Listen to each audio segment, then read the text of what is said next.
Mandy Reynolds, Director for the County Executive's Office of Community Engagement, and welcome to our 4th annual Budget Town Hall Series. Community engagement is the hallmark of the County Executive's administration, bringing you, all residents, to participate in our county's budget process. Tonight, we want to thank the Community College of Baltimore County and Dr. Karkanitis for graciously hosting us, Councilman Court for participating in our budget discussions, and all the residents of District 1 who have come out this evening to share your budget ideas with us. We also want to thank those of you that are participating and listening in online. The County Executive will give his budget presentation tonight, and then we will open the floor for anyone here who would like to share their budget-related testimony. And now, let's give a warm welcome to Councilman Tom Court.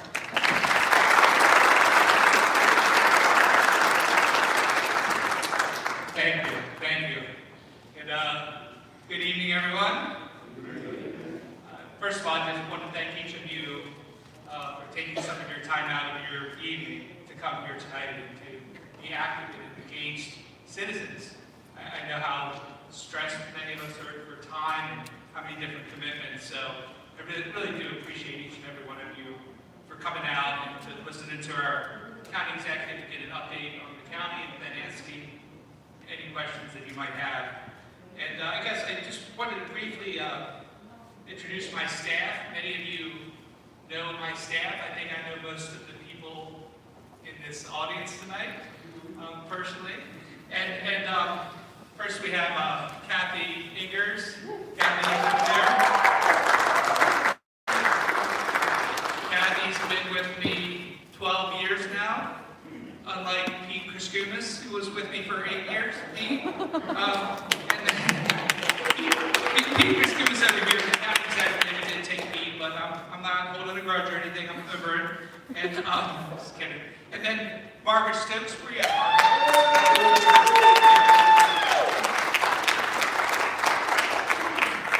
And then the new and improved version of Pete Kriskumis is Brian Morris. Kathy helps me mostly in the center of the district, and Brian helps me in the southern part of the district, and Margaret helps me in the northern part of the district. So truly everybody in the community can feel like people that are represented and really come from their areas, they know their areas well, and they become friends, and they become really active participants in engagement in the communities and represent me well. So I appreciate the work you guys do every day, filling potholes and, going after code enforcement, and all the daily minutia that happens with local government every single day, believe me. And I'll just be brief. I wanted to acknowledge and thank our county executive, John Oshevsky, who I think has done an amazing job with community engagement, with transparency, with doing things like this. I mean, this is really important. The county executive hear what's on your mind, can hear all your questions, and really listen to the community. And I think John has done a great job managing through the pandemic, which has been nothing but challenging, to say the least. I see a lot of our police and firefighters and planning department and local government people, and boy, as we all know, it's been a challenging couple of years, but we keep pushing and getting through it. And then the last couple minor things is, I'm proud of the work we've accomplished, all of us work together. I see Kirby Spencer here, so I immediately think Arts and Entertainment District, of course, and great job, Kirby. And of course, if you have not been to Guinness, you probably just moved here. Guinness is amazing. It's, I know, a favorite of our county executives as well. And it's just amazing how many people come and spend money and bring business to this county. Not only the county, not only the state, not only the nation, but internationally too. That's pretty cool. Obviously, CCBC Catonsville. What a true asset. There's so much value that community college brings, and we're just lucky to have CCBC Catonsville right in our backyard where we're at today. UMBC, exceptional. I mean, one of the best universities in the whole country, right in our backyard. A new Lansdowne High School finally coming. Otis has been a big champion on that. That's a lot of money. There's a misconception about Lansdowne High School. It's funded, and it's happening long before Delaney and Towson period. It's happening, and it's happening soon. Thanks to our county executive and our budget director, Ed Blades. That's a big one. A new police precinct, which is really important. It's a long time coming. We got great captains. We got a great captain in Woodlawn. We got a great captain in Wilkins, and the police precinct is super important. Security Square Mall. Director Steve Lafferty's in the back. Him and Director of Permits, Approvals, and Inspections, Pete Gutwald, are doing exceptional work trying to move the progress at Security Square Mall. And hopefully we're going to start seeing the demolitions happen soon. And I feel really good that finally we got a lot of good progress here with great, tremendous support from our county exec and Director Lafferty, Director Gutwald. And then many, many other things. But the last thing I would say is, looking at really Frederick Road, looking at Catonsville, looking at the revitalization that's happening, you can feel it. It's real. And everywhere I go in the county, people are like, what's going on in Catonsville? And how can we copy it? So we have a lot of things to be proud of, a lot of things we've built on together. And then, again, I want to thank each of you for coming out. And now I'd like to introduce someone who needs no introduction, our county executive, Johnny Chesky. Thank you so much.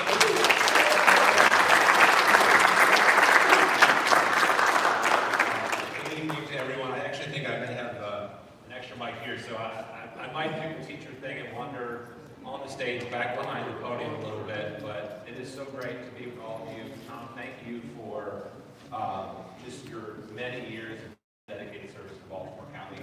We're going to have a presentation tonight about the budget, about where we've been, where we're going, and Councilman Quirk really walked through some, I think, incredible accomplishments here in District 1. The fact that we've made those things happen, not just in spite of, but in addition to our response to the pandemic, is nothing short of incredible. Tom, you've been a fierce advocate and partner for and with D1, and so a lot of the things that are happening here has been because of your advocacy. Keeping in mind that all that progress happened not just because it happened and we made the investments and we overcame a pandemic, but we also inherited some really significant fiscal challenges in year one. And so, Tom, you were also at the front lines there. So let's talk a little bit about where we are right now. It's so good to be back in person. And part of how we've done that has been our response to the COVID-19 pandemic. Baltimore County is almost 80% vaccinated. We know that vaccines remain by far the best way to stay safe for ourselves, our families, and loved ones. Really compelling statistic for me is that when you think about those who actually were hospitalized, it was staggering. 84%, this is the Maryland Hospital Association data. Maryland, 84% of all those who were hospitalized were unvaccinated in the most recent wave. And to put that in perspective, we're talking about 84% of 20%. This isn't 84% of 100%. This is from that small fraction of unvaccinated. That overwhelmingly represented what happened to our hospital. So this is we're in a much better place, but we're certainly not out of the woods yet. So I encourage you, if you haven't, please consider getting your vaccination, getting your booster, and encouraging those around you to do so as well. We set up an incredible response to make these vaccines available, whether it was our award-winning clinic at the Maryland State Fairgrounds, where we both tested the vaccines, to sites all over, more recently giving out 100,000 rapid test kits. I remember being there with our administrative officer, Stacy Rogers, in the parking lot around here. This is one of our sites where we actually gave out those test kits. So, Stacy, I want to thank you and the entire Baltimore County leadership team for being here tonight, as they have been in all of our town halls. You've had a chance not just to talk to me directly and Councilman Quirk, but to hear from and ask questions and connect with literally all the department heads or their deputies. You have all county government here to serve you and be alongside you. In addition to the efforts around vaccinations, our team really stepped up. I mentioned the test kits. We've given out over 18 million meals across Baltimore County to feed our residents. We have built out an eviction prevention program that's already prevented over 1,500 families from losing their homes. Director Hickey told me the other day that by the time we're done pushing out eviction prevention, we'll be looking at about $100 million worth of eviction prevention efforts across Baltimore County. We are stepping out to close the digital divide, not just in building out more broadband, but partnering with Comcast for things like internet essentials, and then we're partnering with lower and moderate income families to ensure they have access.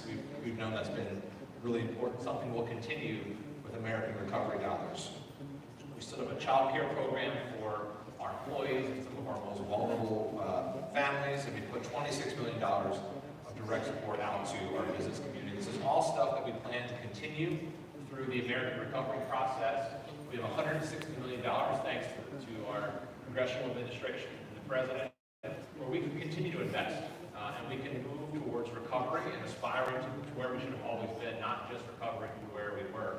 Some of that money is going to be continuing, has been and will continue to be our response to the COVID-19 pandemic, whether it was frontline pay for our workers, or more of the testing and the PPE that we had to keep investing in. But we're also going to invest in housing across Baltimore County. We're going to put more money forward to support our child care workers. We're going to put more money towards behavioral health and expanding our behavioral health response team with the police department. We're going to put money forward for more money for small business and promoting the incredible assets we have in tourism. And you know, this is going to be one way that we continue to make that unbelievable progress that we've made in Baltimore County, and that we keep ensuring that we are the best version of ourselves. For me, that always has been about being open, accessible, connected, and transparent, which is what these meetings are about. It's what tonight is about. It's why we started working with Councilman Quirk and his partners to pass a legislative package that strengthened our lobbying laws, created the county's first ever Office of the Inspector General, where we stood up in partnership with all of you, the first ever public financing of elections, which will take place in the next election cycle. We've engaged through these town halls thousands of residents in the budget process. And 2 years prior to my election, there were two people who testified, showed up and testified on the budget. It was when it was before the county council. We've put that in the said. We want to hear from you before our budget is introduced, so that your voice can influence the budget we present to the county council. We've had thousands of people show up in person and virtually, and the dozens of you who are here in person are being joined by dozens more online to do that. And we've had hundreds of people testify. We've stood up the BC STAT program, and our chief data and accountability officer, Moment Abukdir. I don't get to shout you out very much on moments, so I want to give you a shout out tonight. Is here, and he's done tremendous work setting up dashboards and putting out more information so you can have a sense of what's happening, and we're better in our day-to-day governing. We have Baltimore County Open Budget, where you can now, down to the check, go in and see where your resources are going across county government. And you met Andy Remmel, the pride of District 1, our current director of the Office of Community Engagement, and we have a dedicated representative for every district. So in addition to being our director, she also represents all of you here in District 1. But we are here to talk about the budget, so let's talk money. $4.2 billion is our current operating budget in Baltimore County, and this is everything that supports the day-to-day operations of Baltimore County. About half of that, or $2 billion, give or take, goes to support our workforce. That means the wages, the healthcare benefits, the retirement costs, also things like our contractor supplies and other materials. That money primarily comes from your property and income taxes, and although we do have some revenue that comes in via state aid, federal, and other sources. Of course, the biggest investment that we make in an individual agency is education. About half of all spending goes to our school system. And while we ask questions and we invest in them, the school board and the superintendent has the day-to-day operational control, the way that that's structured. But we make that investment every year. After education, about $450 million each with the other bread and butter of local government, public safety and public works. In addition to our operating budget, we have a capital budget that supports all of our construction projects, our police stations, our schools, our firehouses, our community centers.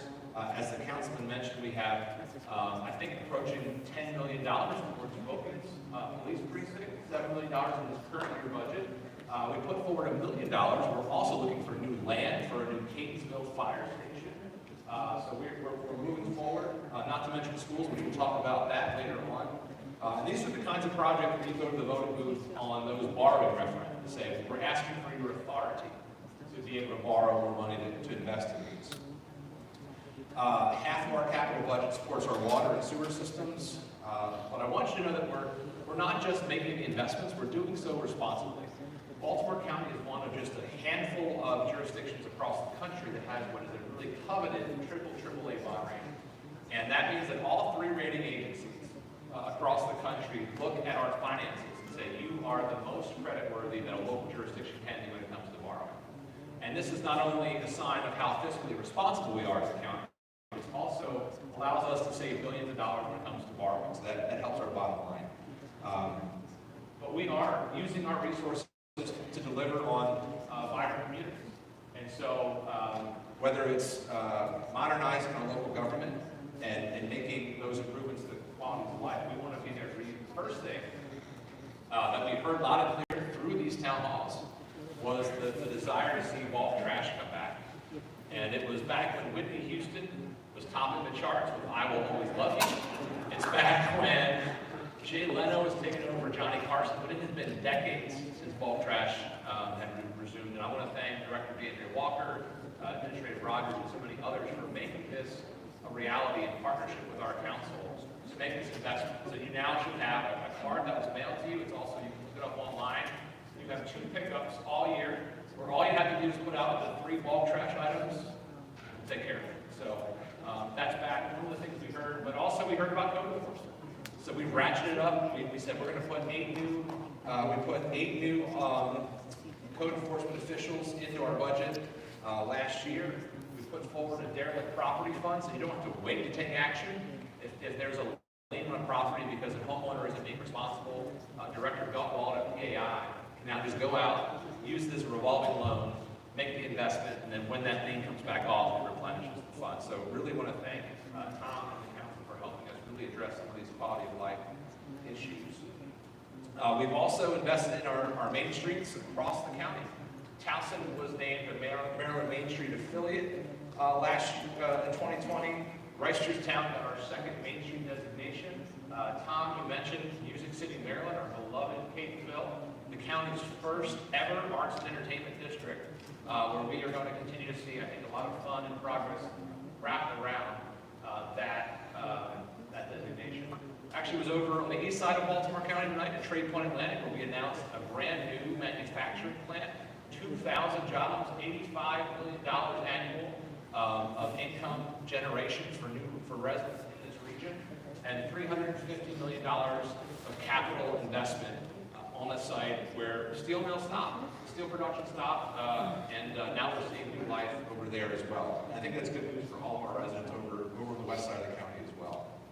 We're also working closely with you and the community and Director Lafferty. We are working to make sure we turn around Security Square Mall. And we are excited that Outback and Chick-fil-A are on board and open to expecting to come. So we're going to not only see the buildings come down from the old Bennigan's and the other site, but we're going to see new vibrancy and actual retail options for our residents on those sites.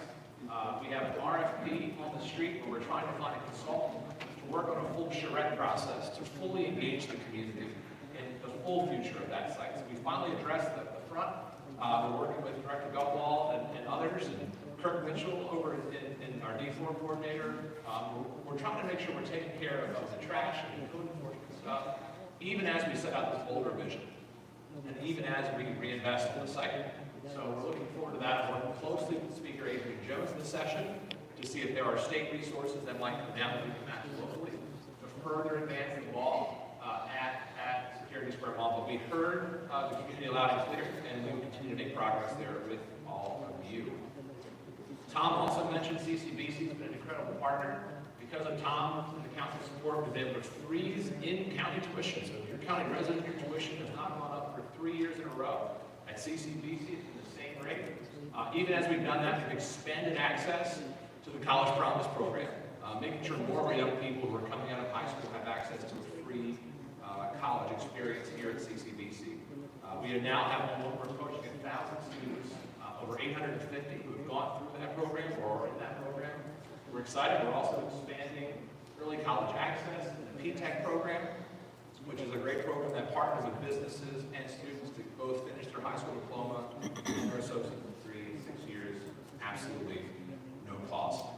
We believe very much in supporting our seniors. Director Laura Riley, I believe, is here. We've done everything from launching an age-friendly Baltimore County plan to doing no senior needs alone to combat social isolation. We partnered with the Weinberg Foundation to create the DCAUSE program, which goes in and helps invest in houses to ensure our seniors can stay in place. We're very excited last year to announce $4.5 million for a much-needed and deserved expansion of the Woodlawn Senior Center. That construction is set to begin this summer. It is a 9,200 square foot addition of what is currently the 3,600 square foot site. So we're more than tripling the size with this addition to add a fitness center, new multi-purpose rooms, multiple classrooms, and handicap accessible restrooms. So excited for that project as well. We're also looking at transportation across Baltimore County. We now have the first fixed route transit service the county has ever seen. The Towson Loop has been stood up. Director Walker and her team, I don't know, is it Lauren here tonight, or we got Tony? Deputy Director Russell's here tonight representing our director. Over 12,000 riders already, and we believe very strongly that this service has been so successful that it really can and should represent the future of how we replicate connected communities across Baltimore County. We're also, even as we think about things like fixed route service, we recognize that we have to not forget about the bread and butter, the basics. We have to make sure we keep investing in our sidewalks, whether it's Eagleside Avenue or Windsor Mill Road. There are sidewalk needs across Baltimore County. We've heard loud and clear from many of our residents. We are making investments in our sidewalks, and we continue to make significant investments in road resurfacing. Many of the years have been historic, and we're going to try to keep making those investments as well. Public safety is obviously critical. One of the most important things that we do. I want to thank Chief Hothead and her team for being here tonight. We continue to believe in investing in our law enforcement officers and our school resource officers. We have been implementing a public safety plan that does everything from targeting our hotspots to using data analytics to ensure that we're employing our resources most effectively. And that plan is bringing results with most of our crime categories trending downward. Last year, Part 1 violent crime was down 16% countywide. And we're so proud of the work of the men and women of our police department for having a far above average clearance rate of 81% throughout cases that do occur here in Baltimore County, because we are unequivocal.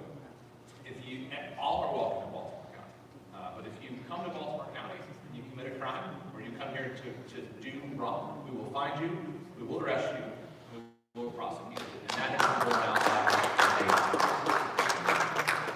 Speaking of transparency and Moen's work, you can actually track data for your community using our policing dashboard through the DC stat. We do know, and we know that there was an increase in homicides last year. It was part of a national trend. But we're going to keep doing whatever we can to ensure that Baltimore County remains a place to be safe, to raise a family, to work, and to live.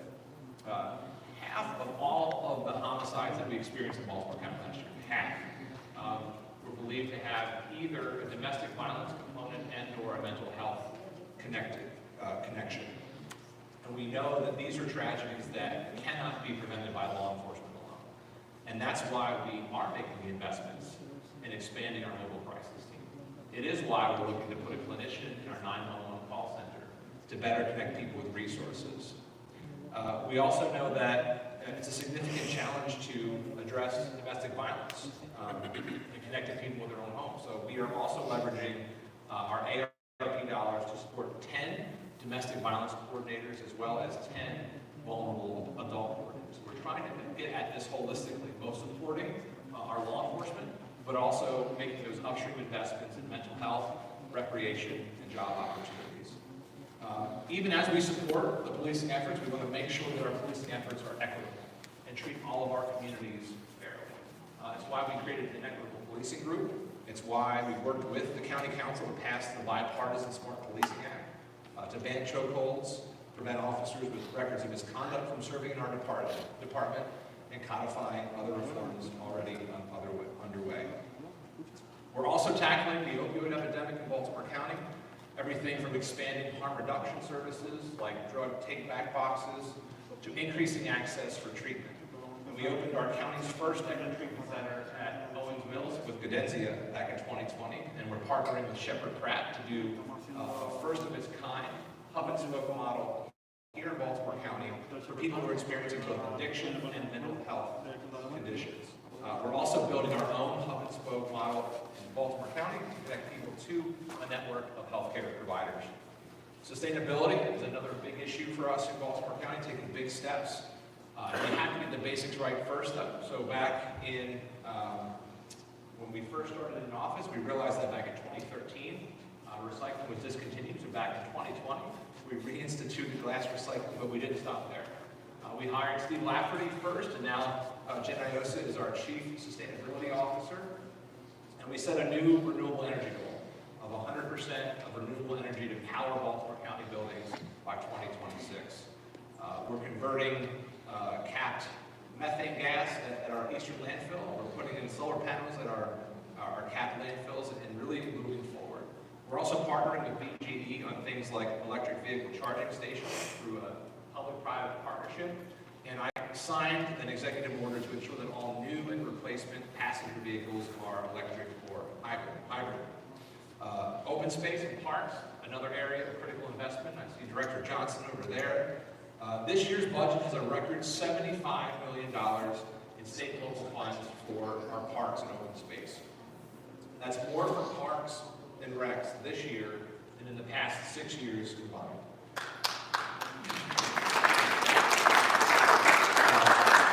In the Southwest, some of that funding includes a new destination playground at the Banneker Community Center. At Woodlawn High School, we're renovating both the tennis and the basketball courts. We're putting in tennis court renovations at Catonsville Elementary School. We have a multi-purpose court renovation at Woodbridge Elementary. We're refurbishing the natural turf field at Catonsville Community Park. And as we continue our master planning process for Rec and Parks, we will continue to look for opportunities in District 1 and across all of Baltimore County.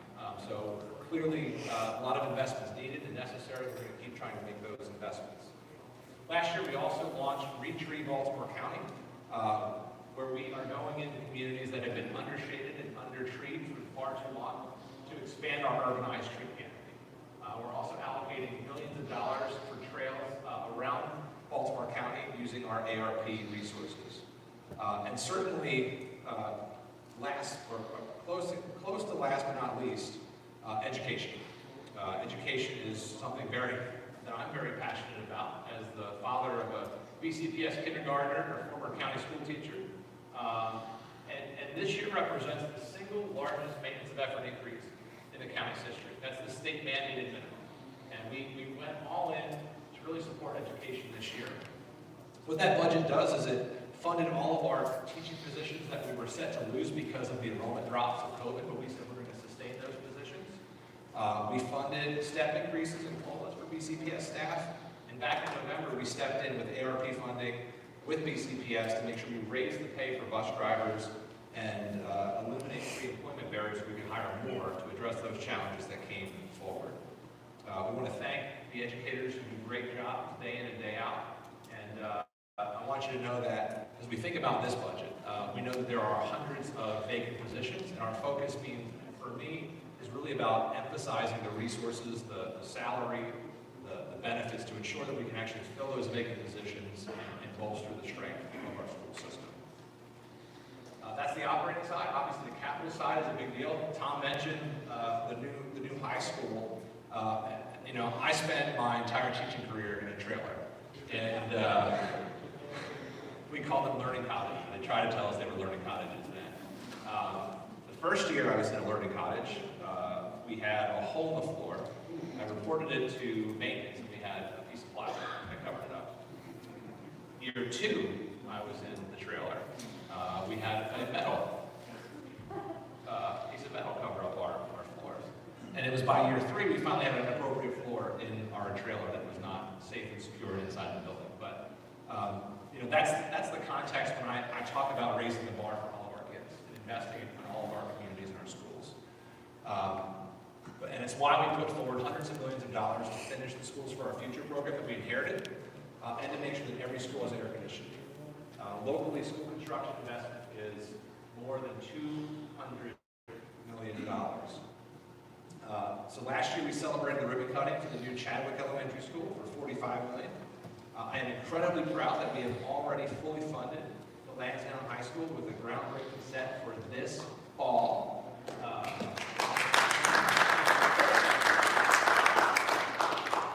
We also are looking at systemic maintenance and repairs, including roof rehabs at Western Tech, Westchester Elementary School, Lansdowne Middle School, and Southwest Academy. So clearly the needs are great. We recognize that. I saw the overcrowding, I saw the brown drinking water, I saw the crumbling foundation. So we conducted an extensive outreach process called the MyIPass, the multi-year improvement plan for all schools. It's a mouthful.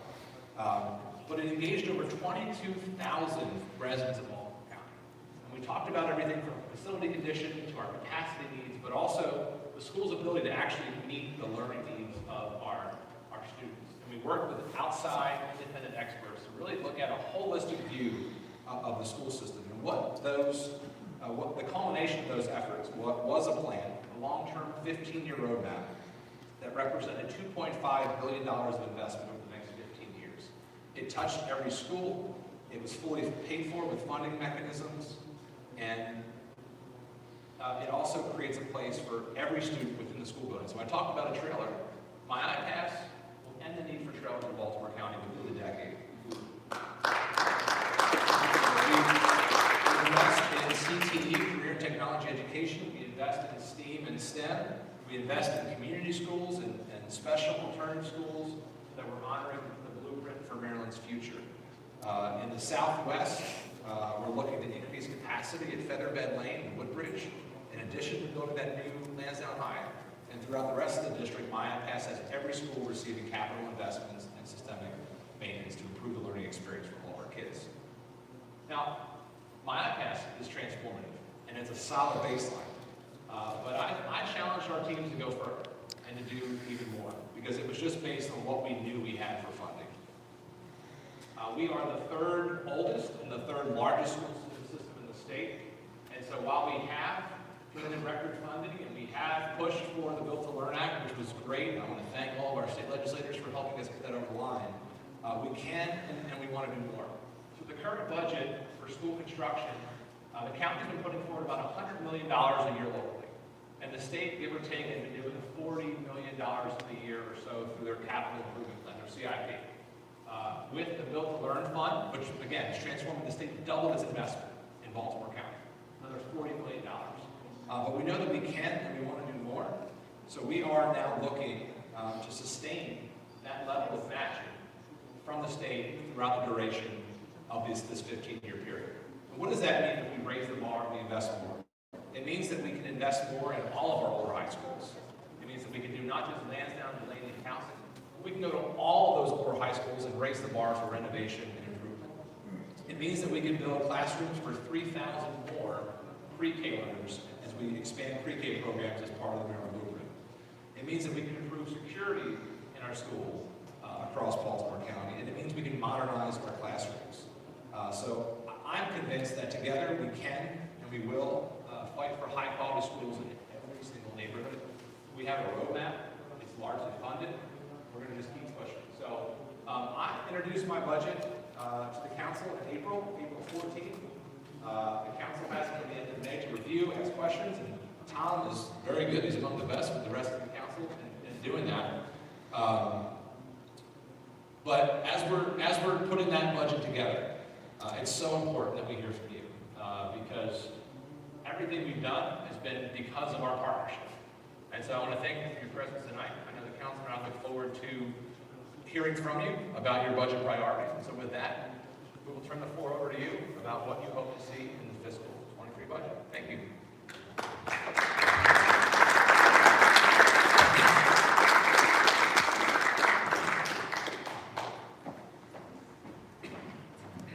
Thank you, Mr. County Executive, and thank you again to everyone that came this evening. As you all were entering in, we did ask if you had a budget-related idea that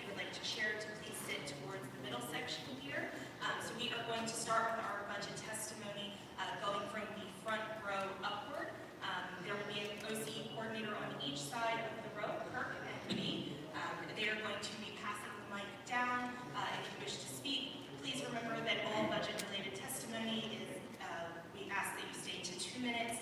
And if the county executive or councilman cannot get to your question this evening, our Office of Community Engagement will be sure to follow up with you directly as well.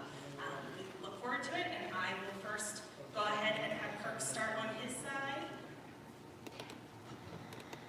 I'm going to pass this mic to you, Councilman. All right. Thank you, County Executive John Krasinski and Councilman Tom Porter for having us tonight. My name is Darren Badillo. I'm a deacon at Rosedale Baptist Church. I'm the Director of Operations for a local mentorship program. I just had 2 questions I wonder if we can ask one and then the next one, if that's okay. The first question is, 51% of our tax dollars goes towards education, as you mentioned. With our schools failing, violence up over 50%, low reading and math levels, do you believe it's time to hold the teachers' unions accountable and investigate how each dollar is spent? That's my first question. Sure.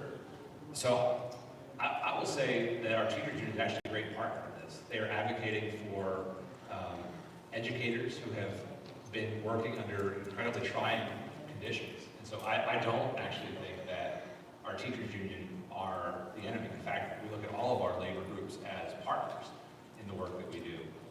So, I mean, I don't know what your vision of holding the teachers union accountable looks like, but I actually have found them to be great partners. And I want to invite them, just like the community, into the conversation and the dialogue about what we're trying to accomplish. And I'm sure you know, Mr. Badillo, that while we certainly ask questions and we push for transparency, we actually had an efficiency audit or an efficiency review of both county government and the school system. The day-to-day operational control of the school board, of the school system, is via the school board who oversees the superintendent. So I'm sure, I know you've made time to go to the school board meetings, and I think that is actually a place where the operational conversations can and are taking place. Thank you for answering that. Sure. My next question is, the reason why I asked that is we have 400 kids walk out of Dunlop High School and 200 kids walk out of Taft High School. They feel different. My next question is we have a surplus in our budget. How do we allocate resources to provide relief for small business owners and residents today? Thank you. Well, certainly, if you have ideas, we would welcome them. Councilman Burke added his questions as a small business owner, but we have pushed forward tens of millions of dollars in direct aid to our small business community. And, you know, just by way of one example, projections when the pandemic started that we were going to lose up to 40% of all of our bars and restaurants. I can count on one hand, I believe, how many we actually have lost, and almost none of the losses were for lack of support from the county. So not only have we given direct aid, but we were leaders in things like outdoor dining.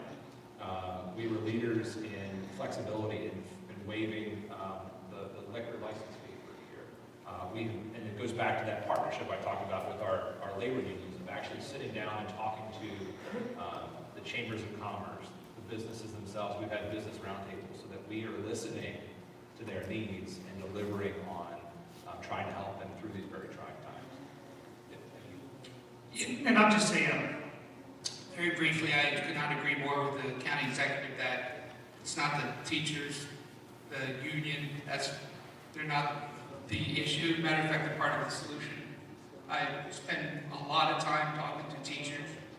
During the pandemic, they were stretched beyond imagination. And because a lot of them were trying to teach classes during the pandemic, get kids at their house.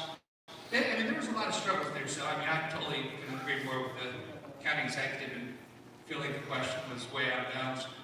And then, as far as workforce development and working with small business, we do a lot. I mean, I can assure you, local government worked hand in hand with small business, and especially double and triple overtime during the pandemic. As the county executive said, there were a lot of businesses about to go under. The county did a lot of small business basic grants, working literally almost hour to hour with a lot of the restaurants we all love, with a lot of small businesses that were literally teetered on oblivion. And I'll tell you, my son lives down in Cocoa Beach. And so when I got out to Cocoa Beach, I'm driving around, I see half of those small businesses boarded up and closed down. And I actually, when I'm driving around Baltimore County, you drive Frederick Road, you drive down a lot of our major corridors, you know, business is open and business is going. And I'll tell you, talk to a lot of small business owners, say, how did you get through this pandemic? And I think many would say, well, we did work hand in hand with local government and hand in hand with government because it was pretty bad. So I appreciate the questions. Thanks. Thank you, Jim.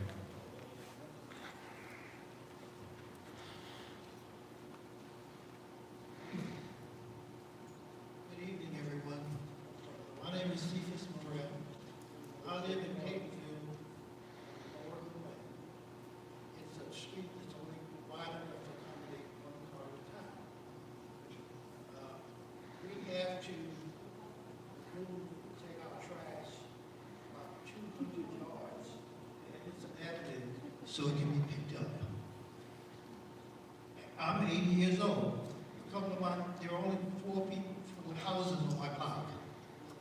The 2 other elderly people are slightly younger than me. So the problem that we have is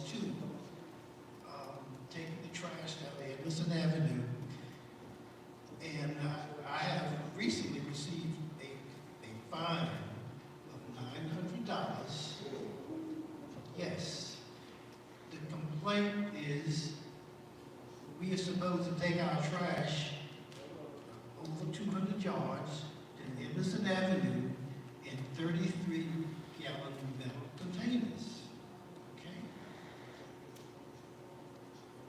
In order to get from my house to Emerson Avenue, I have to traverse a road that has potholes in it. So as I'm rolling my cans down, sometimes they get involved in the hole and it turns over. So I have to stop and pick it up. My other 2 neighbors are old, not quite as old as me, but they have a simple problem. The other problem we have is when we have snow. If we have snow more than 3 inches, nobody comes. I purchased a machine and I advise my neighbors, don't drive on it because I can clean it very easily if it's not packed. Now, mind you, I've lived in my house a little over 22 years.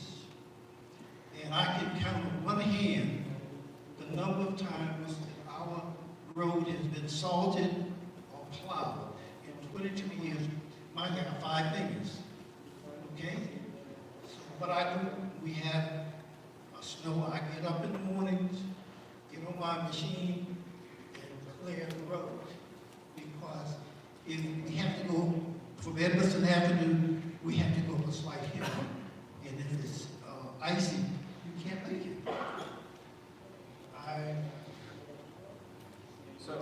Thank you, sir. So I know Deputy Director Russell's here representing the Department of Transportation and Public Works. What I'd like to do is connect the 2 of you so that we can get your information between community engagement and DPWT, so that the next time I see you, after a couple of snowstorms next year, or at the town hall, you can say, I need both of my hands to count every time I transport. In order to help Mother Nature, I have trash cans that have lids on them for trash. I have also trash cans with no lids on them, so I can use for recycling. So I've been doing that, and I think I've talked to Kirk's office about that a couple times. Okay, well, and I know Director Riley will also be an advocate for our senior population in terms of making you have all the resources too. So we'll figure out between our haulers and our contractors who plow the roads, and if there are potholes, maybe we'll get you into the resurfacing for this year. We'll make sure we have all your information, and I hope that next year it's a different experience for you. So appreciate you coming and sharing. Thank you. Thank you, sir. Good evening, everyone. My name is Otis Collins. I'm president of the Hilltop Civic League, the Wilkins Police Community Relations Organization, as well as a leader here in Southwest Baltimore County. I'd like to thank our county executive for the opportunity to engage in this budget hearing and for your progressive leadership in bringing Baltimore County to a higher level of progression. I'd like to thank you, sir, for that. You're doing a great job. Thank you. Councilman Court, you know, you are the greatest. We thank you for being in District 1. We really appreciate you. Thank you, sir. And also, I'd like to say, I'm here tonight on behalf of a significant history here in Baltimore County. But before I do that, I want to just thank your director, Rosalind Johnson of Boston Recreation. We appreciate the work that you're doing. She's bringing our parks and recreation department into the 21st century. It's progressive, it's needed, and it's necessary. And I say that because change is difficult, folks. People don't like to change, but Director Johnson, continue to do your work. We in Hilltop, the Hilltop Civic League, we support you, and that was a good choice, Mr. Executive. We appreciate the opportunity to bring her into the community. She's a grassroots lady.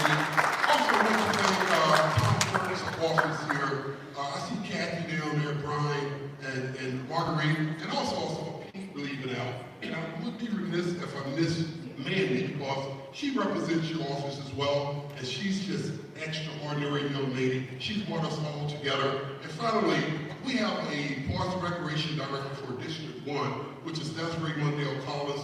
I want to thank her for her leadership, because she has certainly served our community well. So, the last point I would like to make, because I only have like 30 seconds left, because I had to stand up here. We want a slice of that pie for the Hilltop Civic Center. Folks, we haven't had no improvements in that Civic Center in the last 30 years. This is a national significant foundation, and I'll tell you quickly why. Because it's a historic, preserved building, and it's an old colored school, an old Negro school that was developed here in Baltimore County. And its partnership with the Rosenwald Foundation, which is a national foundation, along with Booker T. Washington, makes it exceptional. Now, you talked about Guinness and bringing revenue into the county. Those schools throughout America, there are quite a few of them throughout America. Folks, the tourists are going to those schools, they're spending money, they're generating revenues in communities throughout America.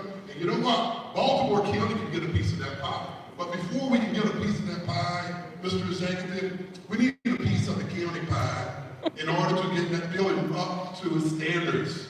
We need some money, some funds. We've submitted our recommendations to your office, and we will be happy. We, meaning the Hilltop Civic League, will be happy to work with Parks and Recreation, our local recreation council, to bring that to the reality here.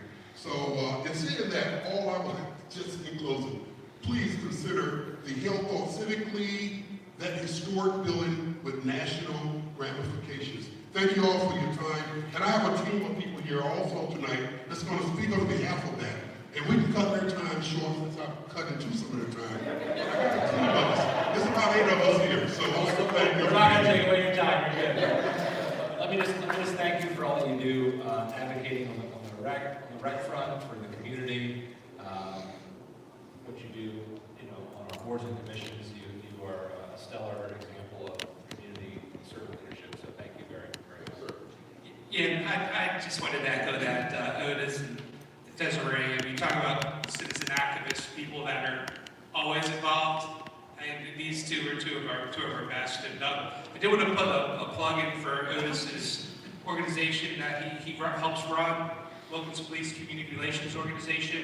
Now, a lot of people still don't know this organization exists, but we get our great captain, Captain Mitchell, that comes a lot, comes all the time and briefs the community. So when we had that recent issue at Kingsville High School, we addressed it. A lot of citizens came out, it was, a week, 2 weeks ago. We had a lot of good conversation, but it's a way that all of you, I would highly recommend, if crime prevention and keeping our community safe is important to you, and I'm sure it's important to everybody in this room, see Otis afterward, because I would encourage you, take some time, go to these amazing monthly meetings where you can interface directly with the captain, talk about the issues that are important to you, talk about local issues. It's a wonderful organization, and I hope all of you can take some time and join up with that organization, because if police cannot do it alone, we need all of us in it together, to keep our community safe. So there's a plug for your organization, Otis, and thank you for your leadership. Thank you. Otis, don't run for office for about 4 years.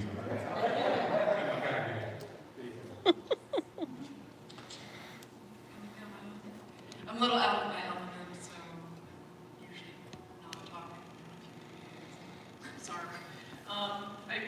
I have something that I want to read, but and hearing about some of the initiatives that we're having with Mr. Shevsky, I'm particularly interested in the issue of the behavioral health comprehensive strategy.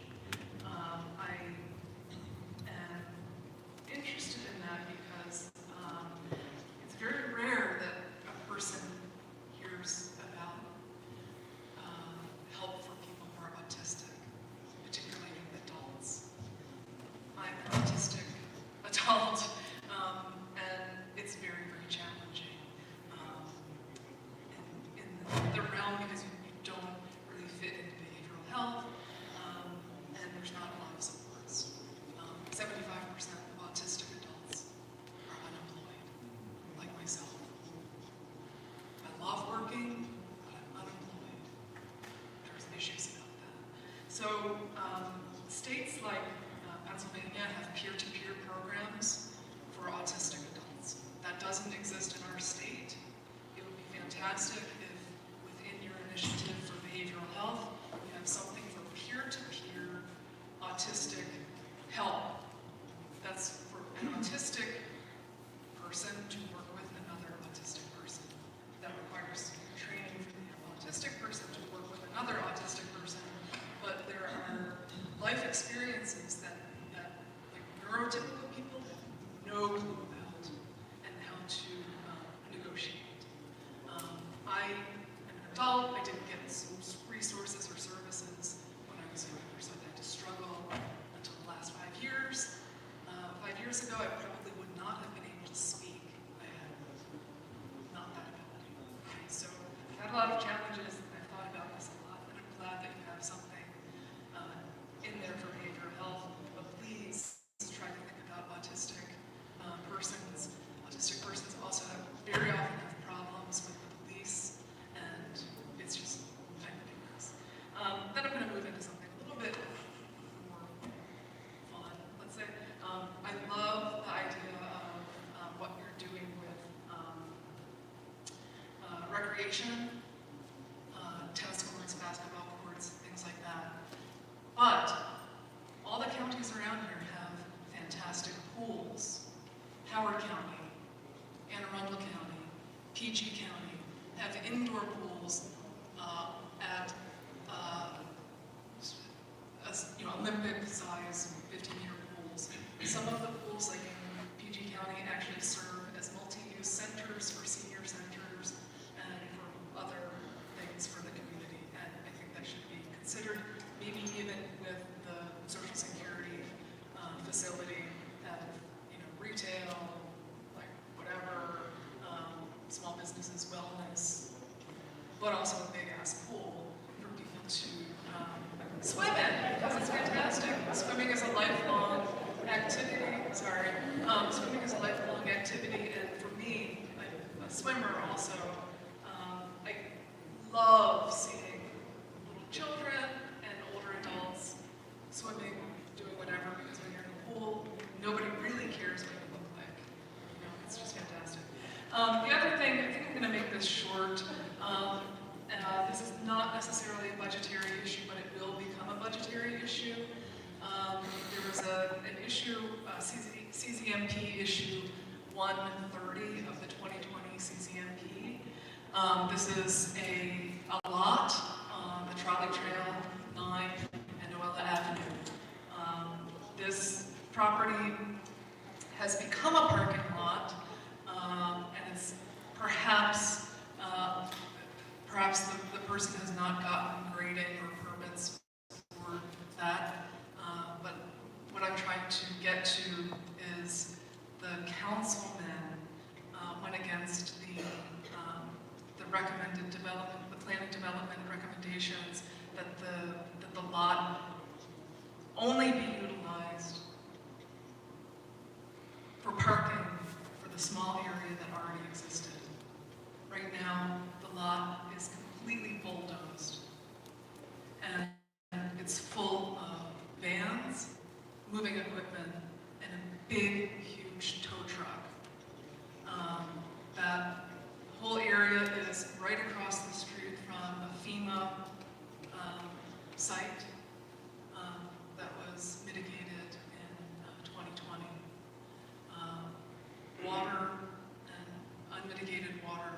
goes down the Cooper Branch, down the trolley trail. Having that lot in no way ever considered for an open space, I think was very poor oversight by the county. And I'm really, really saddened. So that's sort of the disaster end that's going to come up on the budget. I hate to be like, saying this is going to come up, but flooding happens. My last point about that area of the Oella Avenue and the trolley trail is the sight lines are very difficult if you're a driver along that area. So I hope that there would be budget monies for doing some kind of site study for changing the sight lines, for making it a little bit more friendly to see pedestrians, children, adults, dogs. Thank you so much. I'll try to work backwards, and we'll get your information, and we'll make sure that the appropriate individuals for each item have a conversation. So Deputy Director Russell, I'm sure we can dispatch a team to take a look at sightlines to see what if anything, is appropriate there.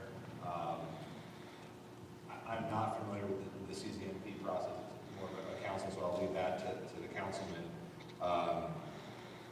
We are looking at potentially indoor pools. It is a larger conversation because the county hasn't really stepped into the pool business. As Director Johnson, who is awesome about us, reminds me that we have to think about a lot of things. And so as we're gearing up and ramping up and getting our other rec facilities up to speed, it's ensuring we have that solid baseline before we take that next step. We've heard that from a few folks, and I thank you for reminding us of that. But most importantly, I want to just thank you for sharing your story and your courage, and we'll make sure that we're connecting you. My administrative officer believes very much in this work. We've got Director Howley, so whether it's workforce or behavioral health, we want to make sure we have all those intersections of opportunities for you and for others.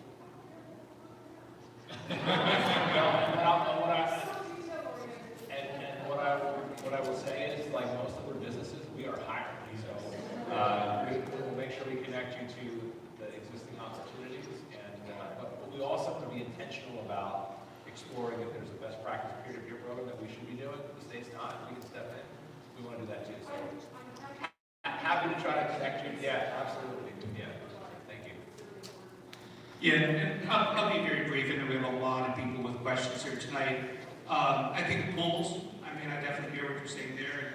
I think lots of other counties who have pools, it's definitely encourage you on that one.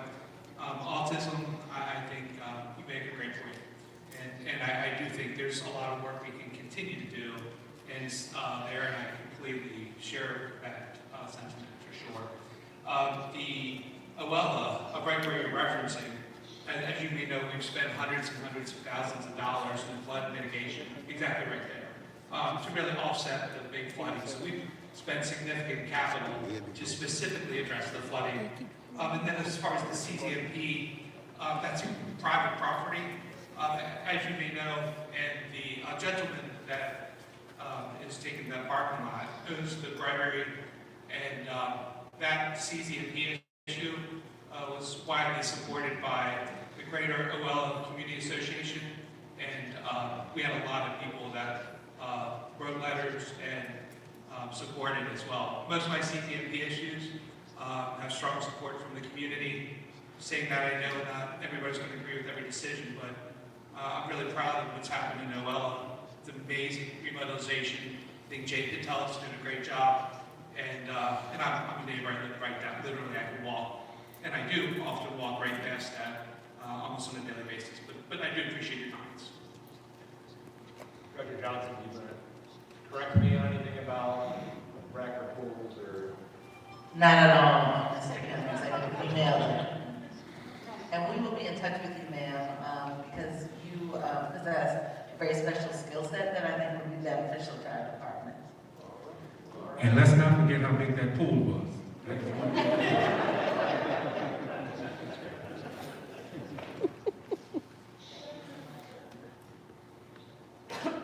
My name is Erica Mon. I'm a parent at Kingsville High and a teacher at Lansdowne Elementary School.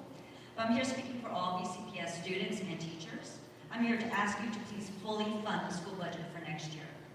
I'm asking so that we can have more bus drivers so that children can get to school on time and not be late for breakfast and instruction. I'm asking so that the children can have more support staff to get the individualized and small group help that they need to be successful. I'm asking for IEP chairs to be approved and assigned to schools with regional programs and high special ed populations so that children can receive all the services they need. I'm asking so that we can have smaller class sizes so all children's needs can be met. We need more counselors, social workers, and psychologists because the past 2 school years have been really rough on our children. Most of all, as an ESOL teacher, I'm asking you to please fully fund the 44 ESOL positions that we desperately need to cover the nearly 10,800 ESOL students that are now in BCPS. This is 2,000 more students than we had 2 years ago, yet we have the same staffing as we did in 2019. That's over a dozen more students for each of us. I'm well over 75 students right now myself. Finally, I have one more ask because I know this is a big budget. During the last BOE budget work session, our District 1 Board of Ed member, Lisa Mack, made a budget motion that passed. And this motion stated that during the upcoming operating budget talks with you and the council, that Dr. Williams and his staff will prioritize additional staffing and pay increases for those people above all other budget items. We need to keep our staff in our schools and we need more of them. I'm asking you to please work with BCPS to make sure this happens. This is what our schools and teachers need, and more importantly, more staffing is what our children and students need.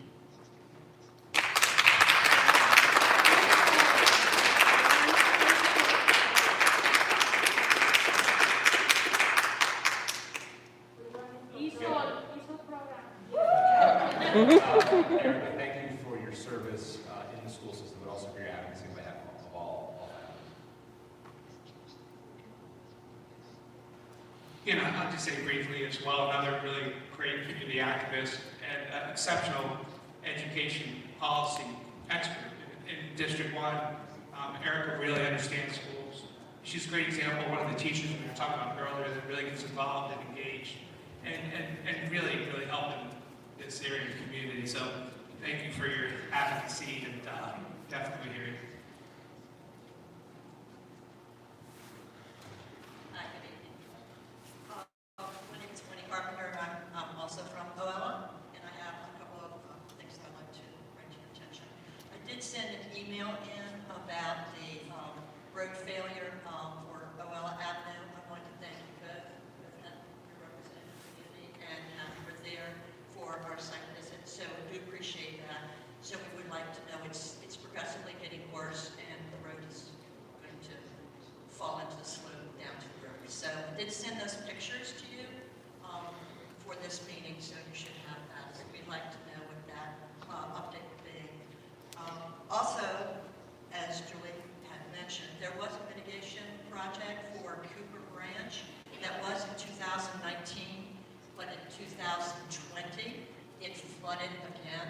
It went down along the trolley trail and down Westchester Avenue and carried cars with it. So we were just wondering if it's possible to widen that storm drain that's right at the base of the trolley trail where it meets Westchester Avenue in order to alleviate flooding for lower Westchester Avenue. So that's two. And this one's might be a little bit opposite here, but I'd like to speak a little bit about open space and the Wilkins Rogers Flour Mill. Open space needs to be public, not a rooftop garden or a penthouse or flower pots around a private pool or a grassy area in the middle of a parking lot or property in another county or a 3-foot strip of lawn between sidewalk and parking, which is entirely in floodplain. These are all proposed in the redevelopment concept in our community, where the developer is willing to pay a fee to ignore future generations. And the fees at an insignificant amount, especially in an area that needs open space to reduce flooding.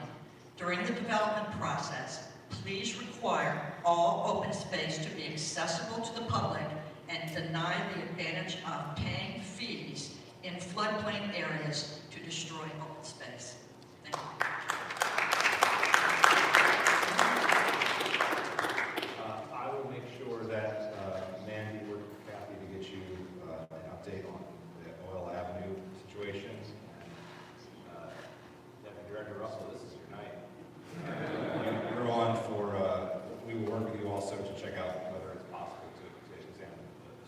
widening, or there may be other things that we can do. One of the things that TENIOSA and DPWT, we're also looking at trying to just build out resiliency more generally, whether it's a resiliency authority or more green infrastructure across Baltimore County. So we're also we know that flooding issues are particularly acute in the southwest and the southeast corners of the county. So we want to continue to be minding them both for traditional needs, but also through these approaches. So thank you for raising the issue. I feel kind of outnumbered because this is Catonsville, and I always hear about Catonsville, but I am from Windsorville. So I want to thank my dear, lovable Margaret Stokes for all of the love and support they have given my community. But my name is Miko Baldwin. That's not to mistake for Mike Baldwin. So I get that a lot. That would explain why some of the emails aren't getting to me. But in the last week, I have received more phone calls from everybody in all of your agencies. So I want to thank you for that. But we still have some issues. I live in the Park Trails area, which is at the Tapsco State Park off of Johnny Cake, one of several Johnny Cakes, but I live on the Johnny Cake roadside, going down to the Tapsco State Park, and I'm also with the Coalition for Greater Fairbrook, which sits across the Security Mall. So thank you for everything you're doing in the Security Mall. We really appreciate it, because I feel like that is government land, as we call it. And when I go to I travel a lot for my company, and when I see other government agencies in different cities, I see what surrounds them, and we don't have anything. But we're getting there. So that was just to say thank you for all that you're doing. The first thing I wanted to talk about was the community center. We don't have, and when I say community center, I know we have a lot of churches that have this resources, but I'm old school. I want to see people out playing, as you know, basketball, and doing community outreach. The community center that we currently have in Woodlawn is not accessible for my children in my neighborhood. So the only thing that I could think of was might be a sore spot for some in Western Hills Park. That's a huge area from Crosby and Roland Road that is owned by Baltimore County. So we want to try any suggestions there to build up on that area for the kids would be wonderful. And I know you mentioned Whitney Houston in 1992. I'm going to love you too in 2022. We can get some recycling masks. So please put that in the budget, because everyone thinks I live in Ellicott City, which I don't. And I wonder why, because when Recycle Day comes, all of the trash will say Howard County. So I want to change that. I'm in Baltimore County. This is where I pay taxes. So you do anything, I beg you. I love you. Please give us in the county, and we can be your first test run. I have 611 units in Park Trails. So we can be your test run and give everybody a recycling bin, but that would help with the trash and things. The last thing is the road resurfacing. We're getting it on the outside. I woke up this morning and Johnny Cake Road is being resurfaced. So I don't know where that came from, but I'm here today to say thanks to whoever did it. I was clairvoyant. I knew you were going to be here. So I thank you for that, but let's get inside the community. I have a lot of roads inside Parkview Trails, Caves Valley, and came through and ripped up my development to develop a whole new development across the street from me, and they're just doing what they repaired, but we need all of my streets restored for what they did. So please put us in the budget for that. And last I had was education. I am also Milford Mill Alumni's president. We did beat you this year in basketball, but for Dundalk. But anyway, I just want to add, I really appreciate what you're doing for STEM, but because Milford Mill is supposed to be whatever dance, whatever they're doing there. We can talk later about that. I would really like to see STEM added into all of your schools in Baltimore County. I am an employee of 22 years from Verizon, and STEM is very important. And we have resources there, but some schools can't get it because they don't have STEM education. So I would like to see all of your schools, even if it's one program or class, to put that inside of the schools. I didn't want to talk about education, but that is where I would really appreciate what you're doing as far as STEM. And I do believe that's it for me, but thank you for all that you're doing. Sure. So just a thing or two, right? I will say on the recycling bins, we actually have, one of the things I didn't mention as part of our ARP funding, we put forward several $1 million to begin to explore alternatives and ways to both increase our recycling. So I suspect the administrative officer and Public Works and Transportation will be looking to do recycling bin pilots to sort of test to see the difference in terms of collections. So we'll make sure we have your information and talk to you about including your community in that. We also in that pilot program, we're looking at things like home composting and so looking at other, we're really trying to tackle trash. We're talking trash and tackling trash tonight. On STEM, I think Dr. Jennifer Lynch is here. I can talk about sort of the My iPass plan and the blueprint, but really, it is our intention. We are trying to put CTE, we are trying to put these investments in STEM across all of our schools. So I'll let Dr. Lynch speak to that. We actually have funding in this year's budget to do a feasibility study at Western Hills. These new centers are very expensive to ultimately build, and we have, as we've discussed, a pretty large recreation backlog of needs that we are finally getting through, but it is on the list as something that we are paying attention to and want to make sure we keep making investments in that community as well. So, anything you want to add, Councilman, before we turn it over to... Super quick. I do want to also acknowledge Mika. She's a phenomenal advocate. She works really well with Margaret Stokes. I think they talk every day. Margaret always gives me a list of her top 10 or 20 roads that need to be resurfaced, and then whenever there's any really tough roads, we make sure those lists go to the big boss next to me. But we do have Tony Russell in the back, who's going to be very popular after this meeting, and he's really does so much great work. I mean, believe me, roads are obviously a big issue. They're super important, and we really do try to resurface the ones that need it the most to try to maximize taxpayer money, and we're really careful on what we're prioritizing. I think Tony and his group do a great job. But I did, again, Miko, you get involved in a lot of the really tough issues where a lot of people run the other way. You step in, you try to work with the community, try to work with the different issues, and do a great job. So I just wanted to get all the superstars out tonight. So thank you.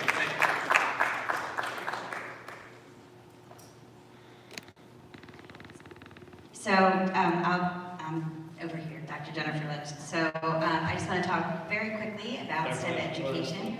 Yes, sorry. So my IPAS, as the county executive discussed, is a $2.5 billion capital construction plan over the next 15 years. It does allocate over $300 million in both CTE and STEM enhancements across all schools in Baltimore County. We are currently underway with a Northwest study for a CTE hub in that area, so that is currently underway. But to your point, every school should have the resources that they need for our students to be 21st century learning ready. We are also working with BCPS and our Department of Workforce Development, I don't know if Leonard Howie is here, to also expand apprenticeship programs for students so that they're not only receiving those experiences in the building, but that they're receiving those really authentic experiences in the communities with our business leaders and our partners who can help our students really look forward to their future. And I can also add that Recreation and Parks is also in the process of going through the plans to build a STEAM center. And we're taking it up a notch at the county executive's direction. It will be S, science, technology, engineering, environment, arts, agriculture, and math. So we're doing STE2, A2, M at the county executive's direction. It's still STEAM though? Absolutely. We've just turned it up a notch. It's not done till it's overdone. So we want to make sure that we include everyone. And so that's something that we're working on, and we do have the funding for that. The county executive fought for funding for the STEAM Center. It will be in the Randallstown area, so it won't be that far from Milford Mill, and everyone will be able to access it in the Liberty Road corridor. Hi, and I'm Stacey Rogers, the County Administrative Officer. Good to see you. With respect to recycling, this is a big priority for us. I'd encourage everyone to read our solid waste workgroup recommendations. It's online.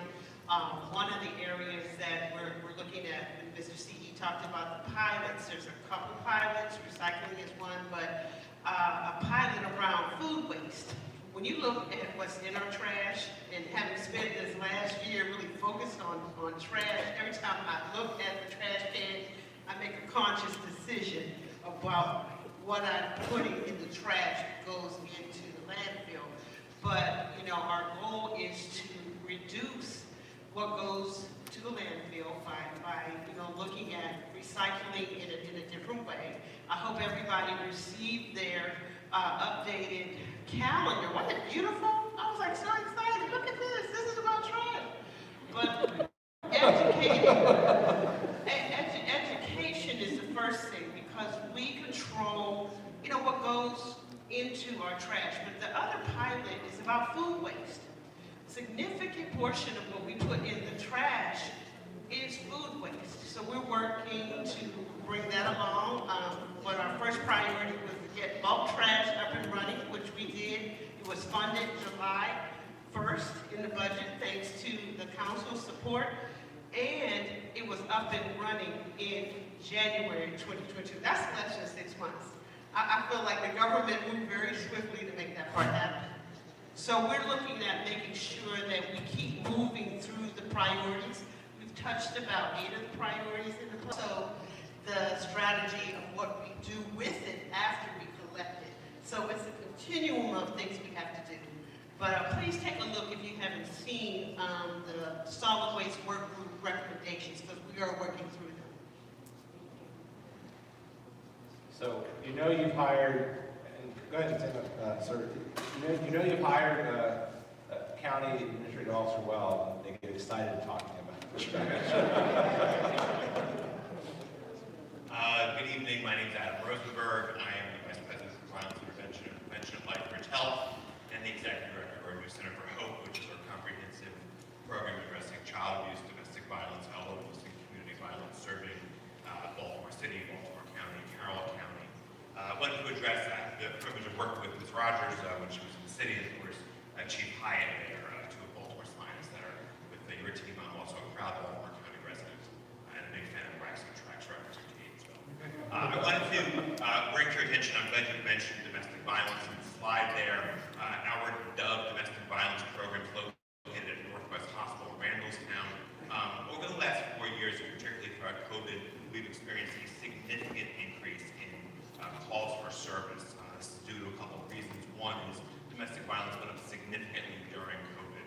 And our programs, the DOVE program, which really services the west side of Baltimore County, those 4 counties there, along with Turnaround, which focuses on North Baltimore County, and Family Crisis Center in the east side of Baltimore County, really absorbed the brunt of this without additional funding that was made available.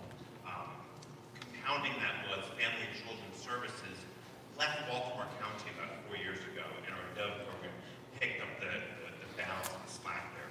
To give you an idea about the increase we've had to manage for the last several years, we have a 400% increase in the number of calls that our DOVE program receives as part of our lethality assessment program, 160% increase in the number of community self-referrals, and a staggering 563% in the increase in numbers of nights of shelter provided there. Our clients are up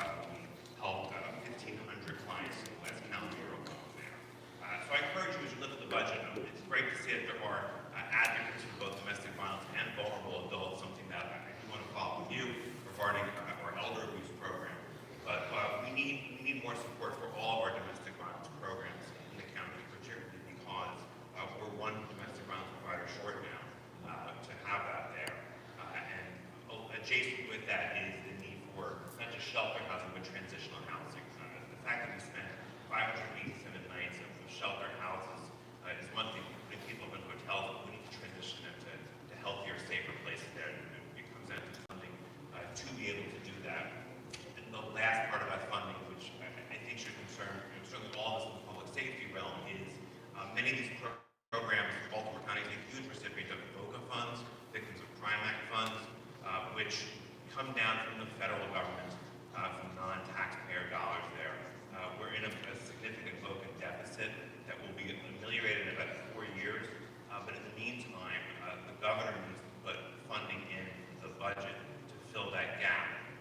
And one of the things you can do for that doesn't have to come from the Baltimore County budget, but can come from the state budget, is to call the governor and to encourage him to make sure that we have level VOCA funding, which will make sure that all of our victim services programs, hospitals, police departments, state attorney's offices, and our DOVE program remains up.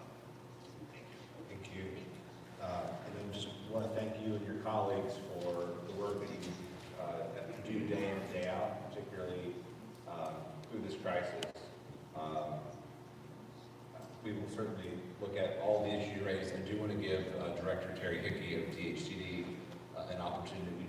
One of the issues we do talk about is transitional housing and some of the opportunities that we're doing looking globally at housing issues across Baltimore County.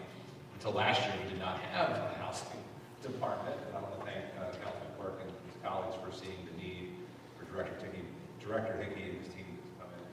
So I'll let Councilman Quirk respond, and then Director Hickey. Just really briefly, first I appreciate you being here. I really appreciate the real leadership that Lifebridge Health. I mean, it's exceptionally involved in the community. The president of Northwest Hospital, Greg Carmichael, I mean, he's personally reached out to the county council. He's called each one of us during the pandemic, made sure we really understood the issues, made sure we were supporting the county executive, what we were trying to accomplish. So I just can't say enough good things about Lifebridge, how engaged, how active your whole organization is in the community. I hear you on the DUB program too. I appreciate you coming out to speak about that.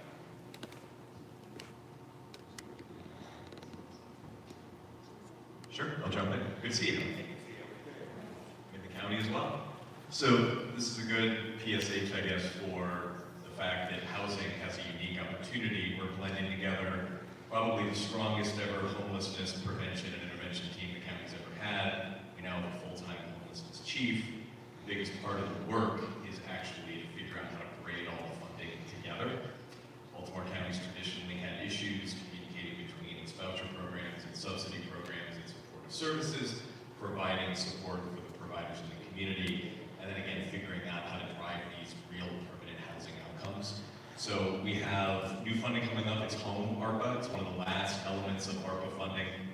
So it's $7.8 million, requires a public process, and it's everything from tenant-based rental assistance to permanent housing.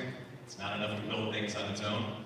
County executive continues to push on what we're going to do and how we're going to create these real linkages. And so there'll be more work coming out soon about a public process to think about how we can leverage the money. We're also looking for partners to help us think about how to build supportive housing into existing communities.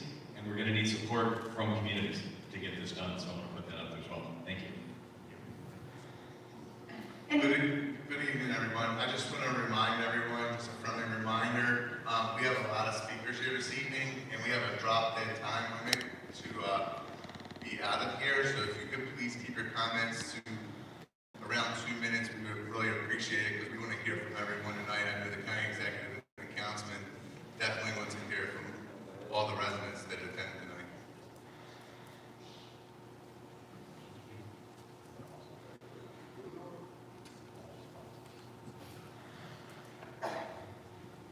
Hello, my name is Al Campbell. I'm the president of the Chapter Homeowners Improvement Association. Me and Tom go back a long way. With Miko, we're in the same vicinity. We have about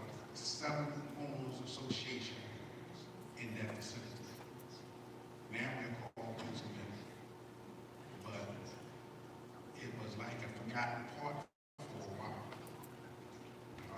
Tom was the first one that came into our community, and then we know what happened with Tom.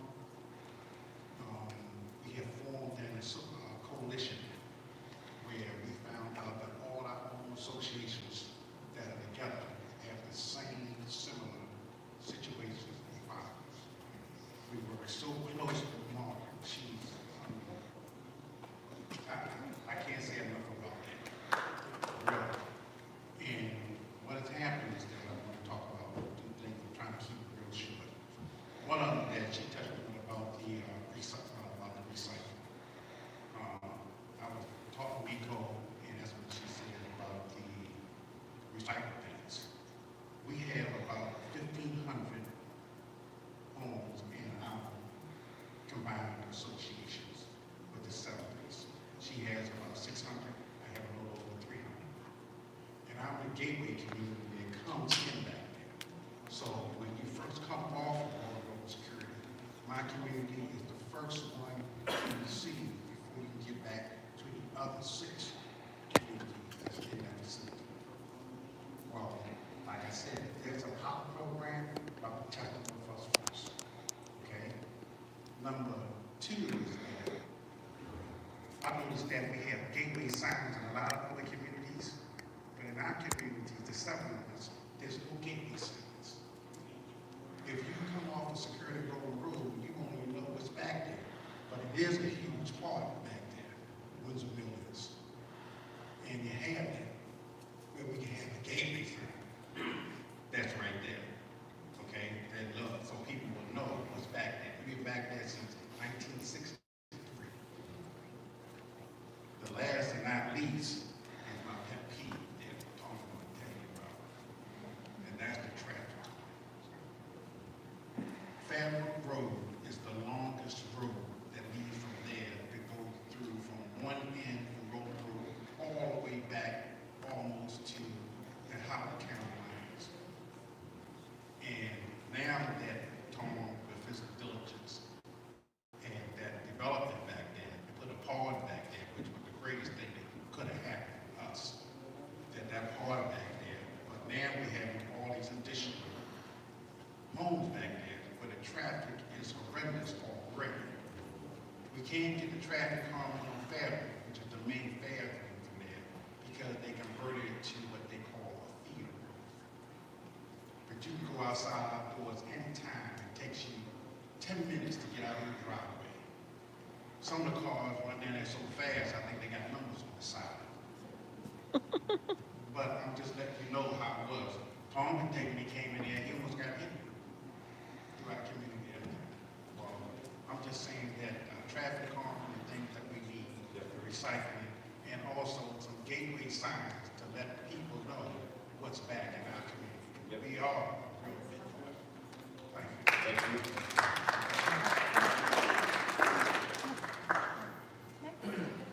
Thank you, Mr. Campbell.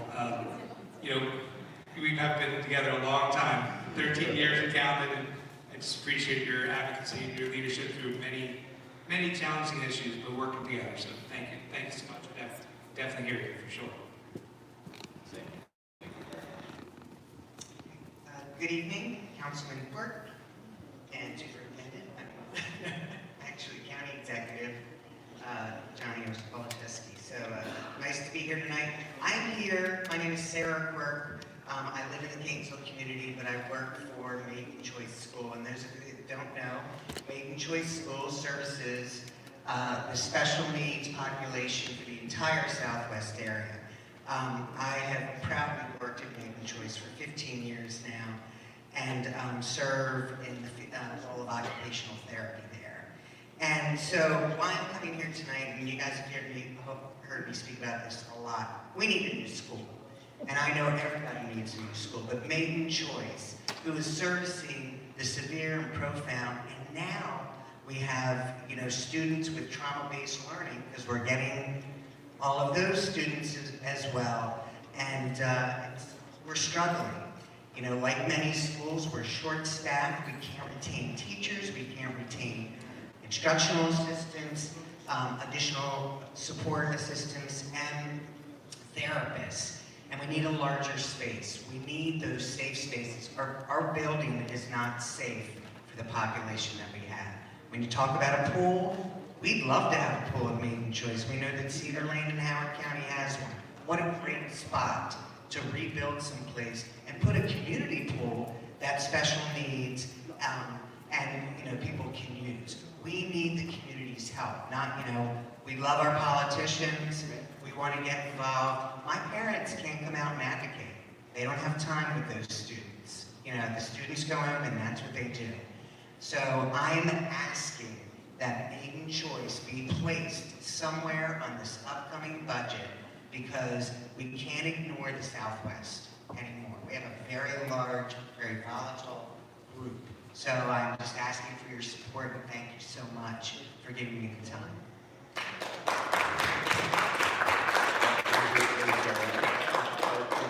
It's particularly admirable that you're advocating for those who have difficulty getting out to do so as well. So thank you for everything you do.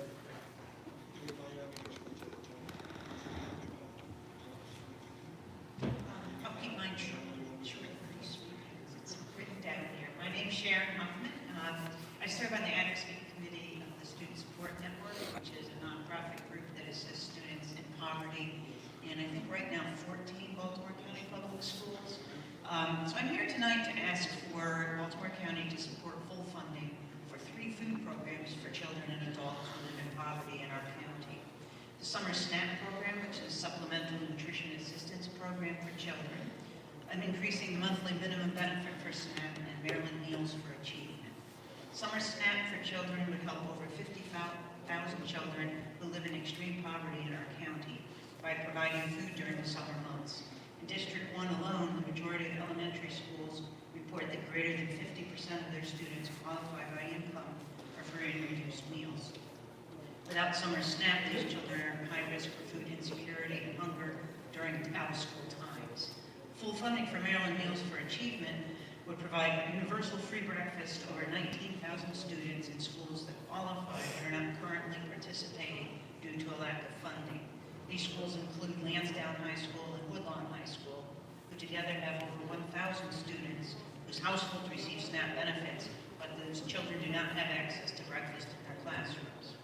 Access to nutritious food in schools is an investment in the future of our students, and it allows families to use their limited resources on other essentials such as clothes, rent, and personal care items. Students that arrive at school hungry are not ready to learn, even if their schools have the best teachers, curriculum, or resources available. Baltimore County can do better to ensure that all residents have enough to eat, especially our most vulnerable children. Thank you for your consideration. Thank you for your advocacy.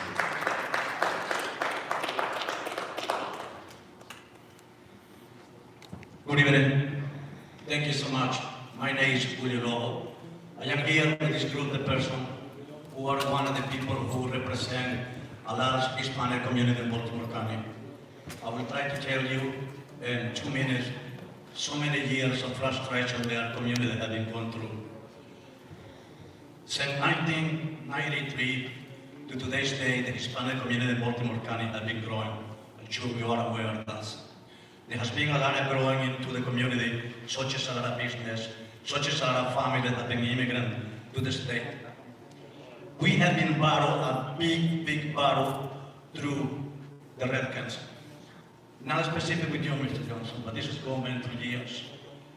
Through the years, we have been coming to have a play soccer. That's what we do. Most of the community are what you see outside the people who work in a dishwasher, grass cutting, housekeeping.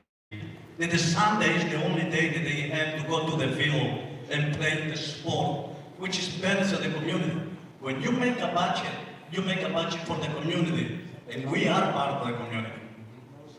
Therefore, the more educated, the more sport we have, this family coming in, the more controlled and educated they are, how to make the adjustment to this country. We don't need to go to the Red Council and shut the door and sorry, there's no field. You play on Sunday. We got tired of that. That's why we are here. And I want to thank you, Mrs.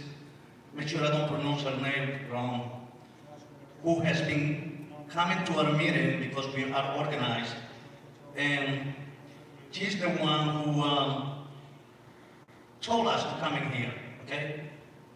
Juliana Valencia, where are you? The community want to thank you because you are the one who are making us to stay in here. We are in here as a community. We're not in here to ask for anything given to us. We deserve. So, Ms. Johnson, also, police department, we want to work with you guys. We want these young children who's coming here, who are in high school, who just got in here, want to get a connection from you so they can be motivated to do worse in life, to do better in life. We don't want a kid to come in here and do what we did, watch teachers. So that's why we are here. We are here because we need your support. We don't need a red tape. We don't need a closing in our face. We need those to be open up so we all can have a safe and educated community. So Ms. Johnson, can you please make a commitment to work with our community? Okay, thank you. Thank you so much. Thank you for the time.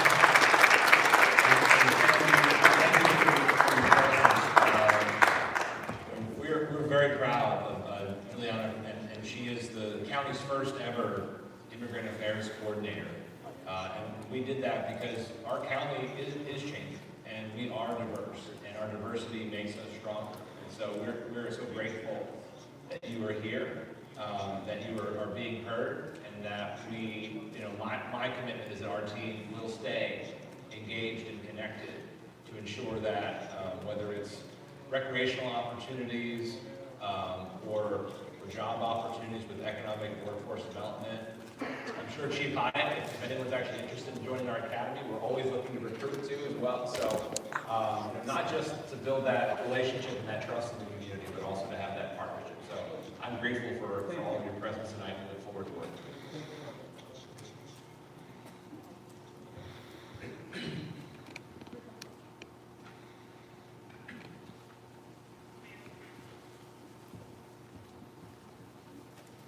Buenas noches, señor Ejecutivo.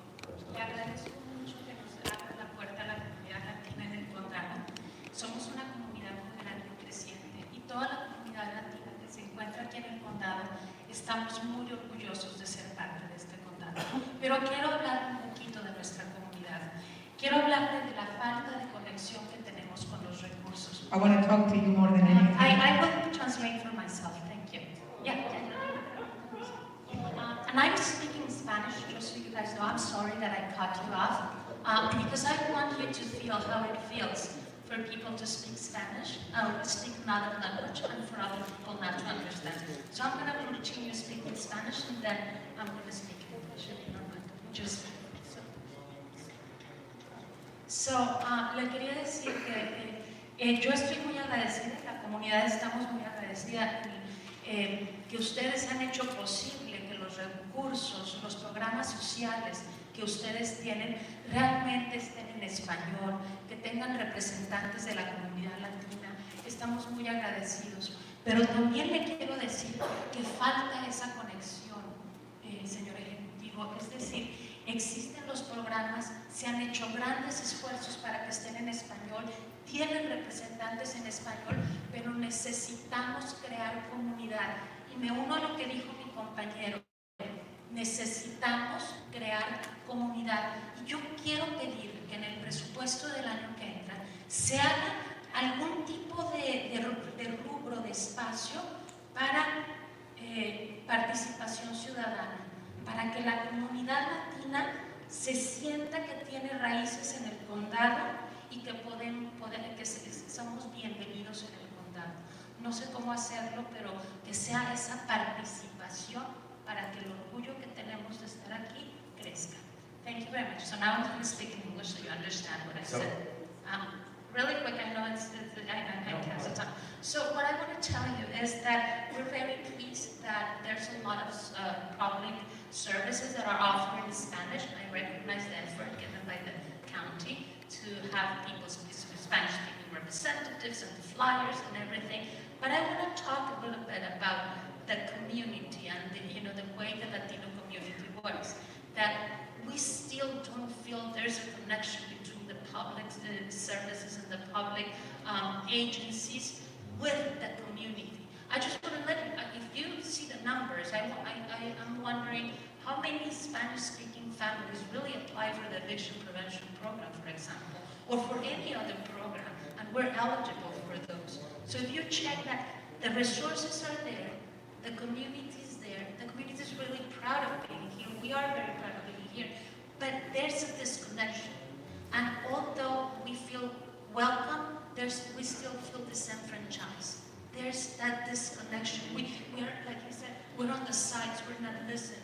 You guys are making all the effort, but that community engagement part, that glue that brings the community, with the resources and with the county is needed. I think having Juliana here is a great step, so thank you very much. But we need that community, that link between both of the resources, the government, and my community.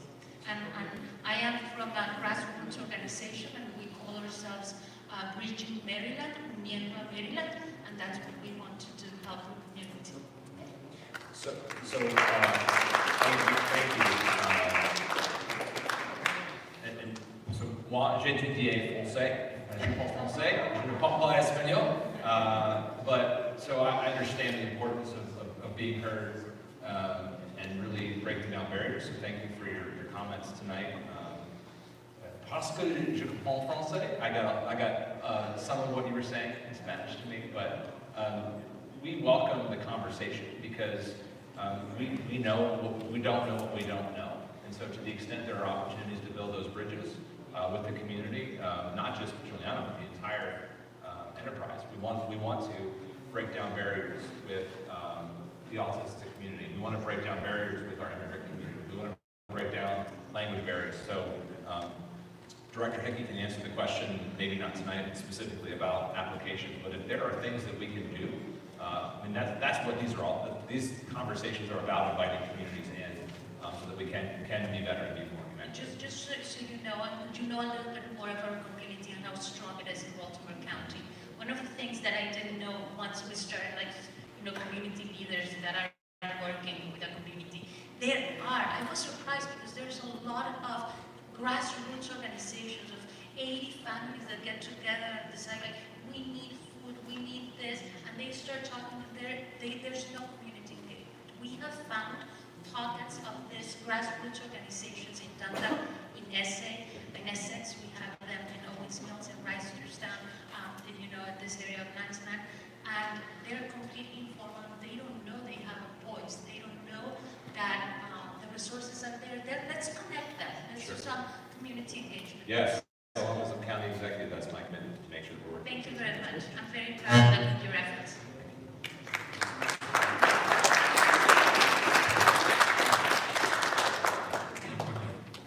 Thank you. I just wanted to extend to the Hispanic community, the Wilkins Police Community Relations Organization. We're in need of bilingual speakers, and any of you that are willing to participate and be a part of this community organization with law enforcement, I will welcome you to join. And tonight, I will also waive the fee to become a member if you're interested in joining.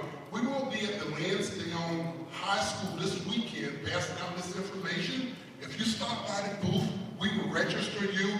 We welcome our bilingual Latino speaking to the community to be a part of the Wilkins Police Community Relations Organization. Thank you. Quick show of hands. How many speakers do we have left? Just raise your hand. Just want to get. Okay, thank you. Do your very best to. Buenas noches, consulta, soy José Ramos. Yo quería hacerle una pregunta. Ustedes dicen que están ayudando lo que es la comunidad de las escuelas, más que todo, ¿verdad? Yo quiero hablar sobre de los muchachos, los jóvenes. Yo Good evening, County Executive. My name is Jose Ramos. My question is about the schools. I want to talk to you about the children.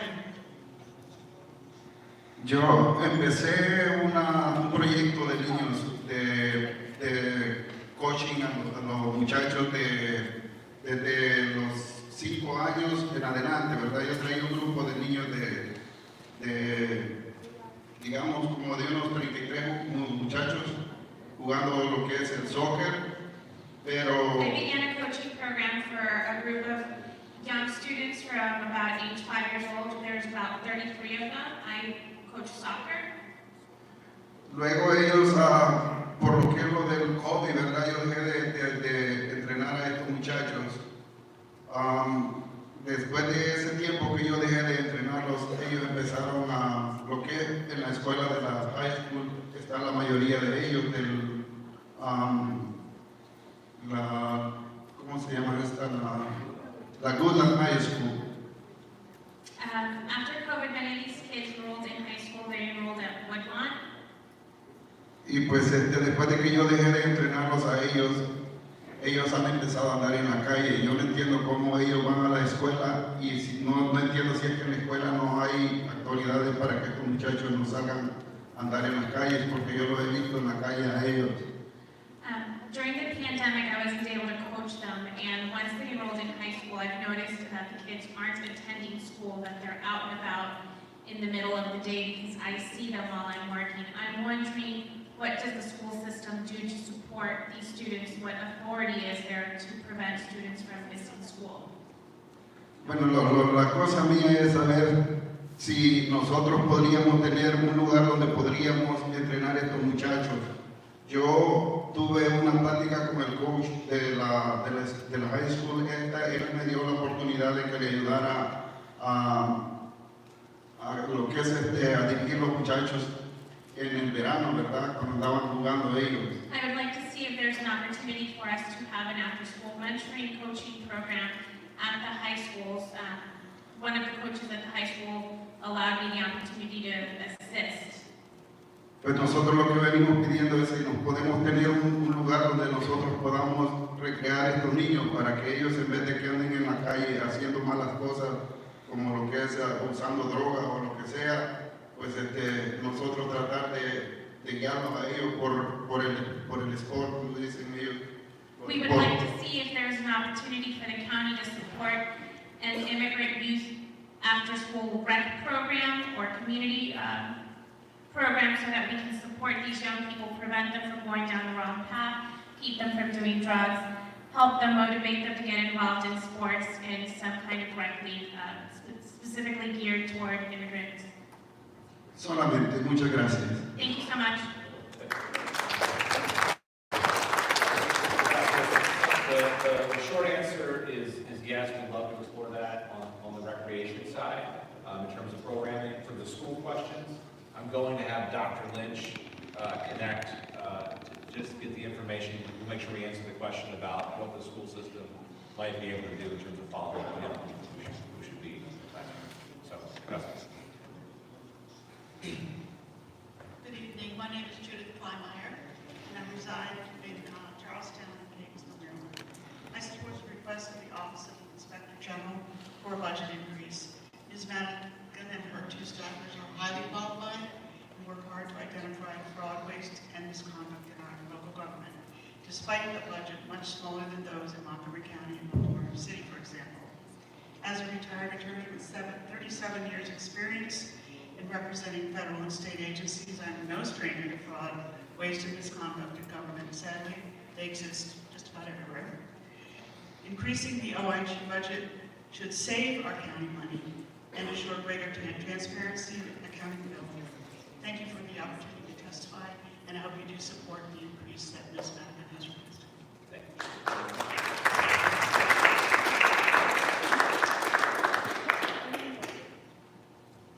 We just have time for just a couple more. Please keep it to 2 minutes. Thank you. Hello, I'm Dennis Miner of Hilltop.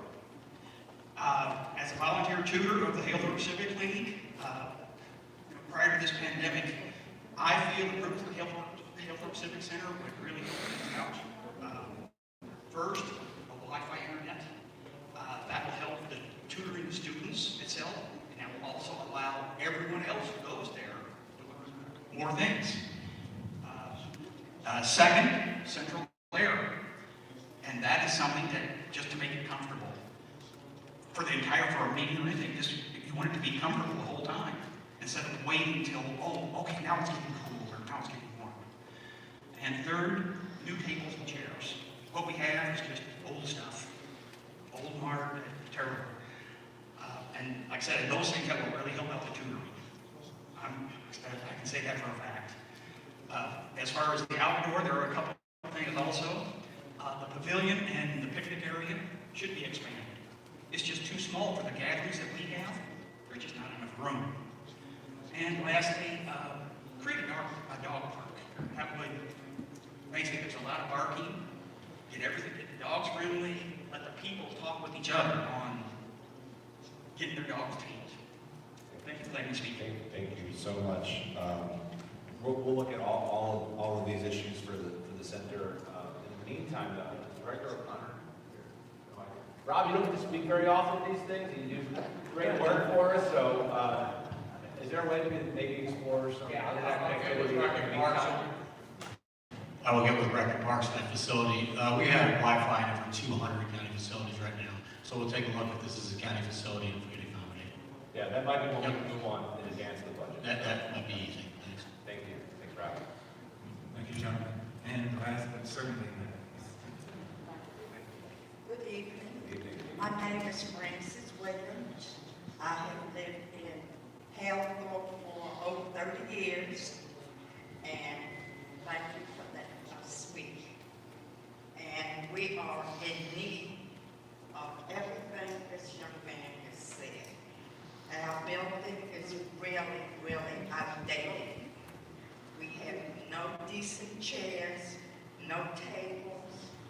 The outside is not nice. Maybe 2 benches. We need an upgrade. The kids are there every day playing. And also we have the dogs running around and picking up. The people are not picking up after them. Some are, some not. But we really need your help. Our building is really, really outdated. Thank you. Okay, can I just ask a question? Can we get the full list of the requests? And then we have that, and have you done the numbers in terms of the budget? We sent that information to you. We have all that, okay. Council report. Great. Gentlemen, I spoke too soon. If you indulge me, she's vacation. Absolutely.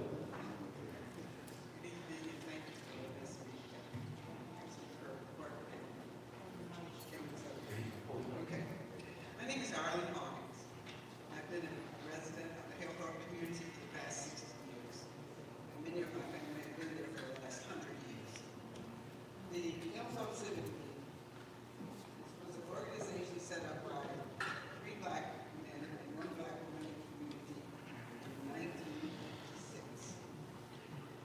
They obtained a title to the building 2 years later. This building has been a big good life in the black community for more than 75 years. It was constructed with the help of my great-grandfather, Joseph Williams. The black community in Hilltop operated and maintained this building, which is referred to as the Civic Center, for more than 10 years without real financial support from the county. In 1968, when maintenance and finances became too much, 4 community leaders, John Weiner, John Griner, Elizabeth Johnson, and John Hawkins, conveyed the Civic Center property to the Baltimore County Recreation Parks. During that time, the community continued to have fundraisers in order to purchase needed furnishing, gifts, equipment, etc., as support from the county did not happen.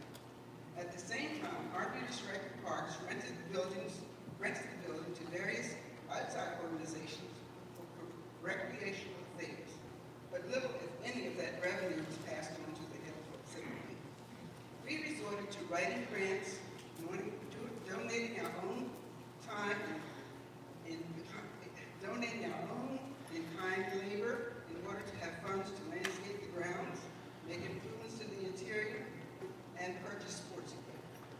As a matter of fact, very little improvement has been done in or on this building up to this present time, more than 30 years later.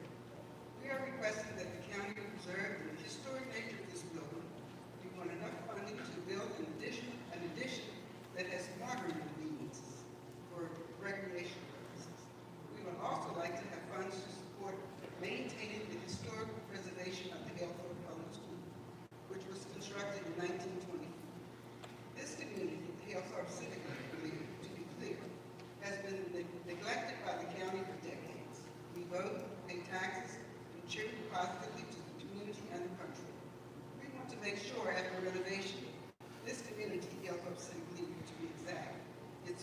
priority.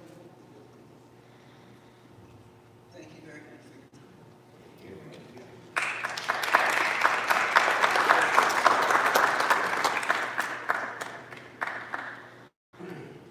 Mr. County Executive, we are going to message.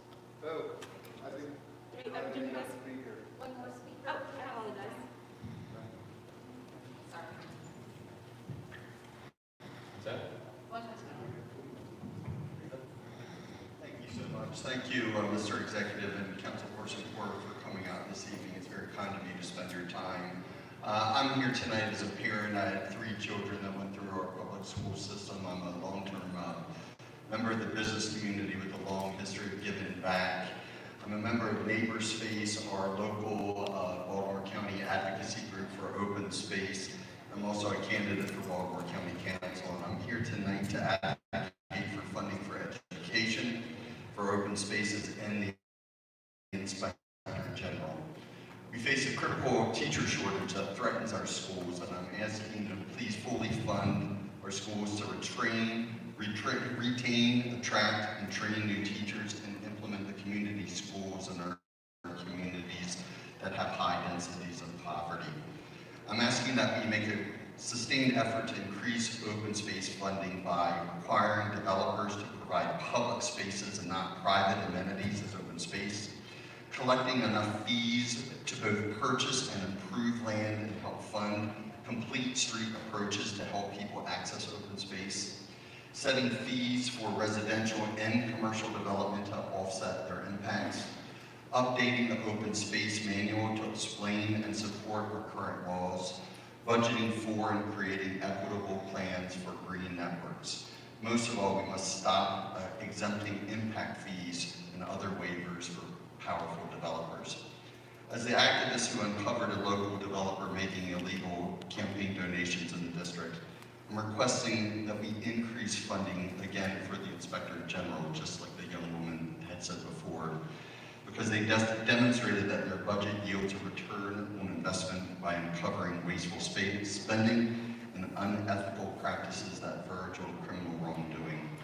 I ask you to please support this office in their efforts to promote transparency, efficiency, and government effectiveness. And my time's up, so thank you. Thank you very much.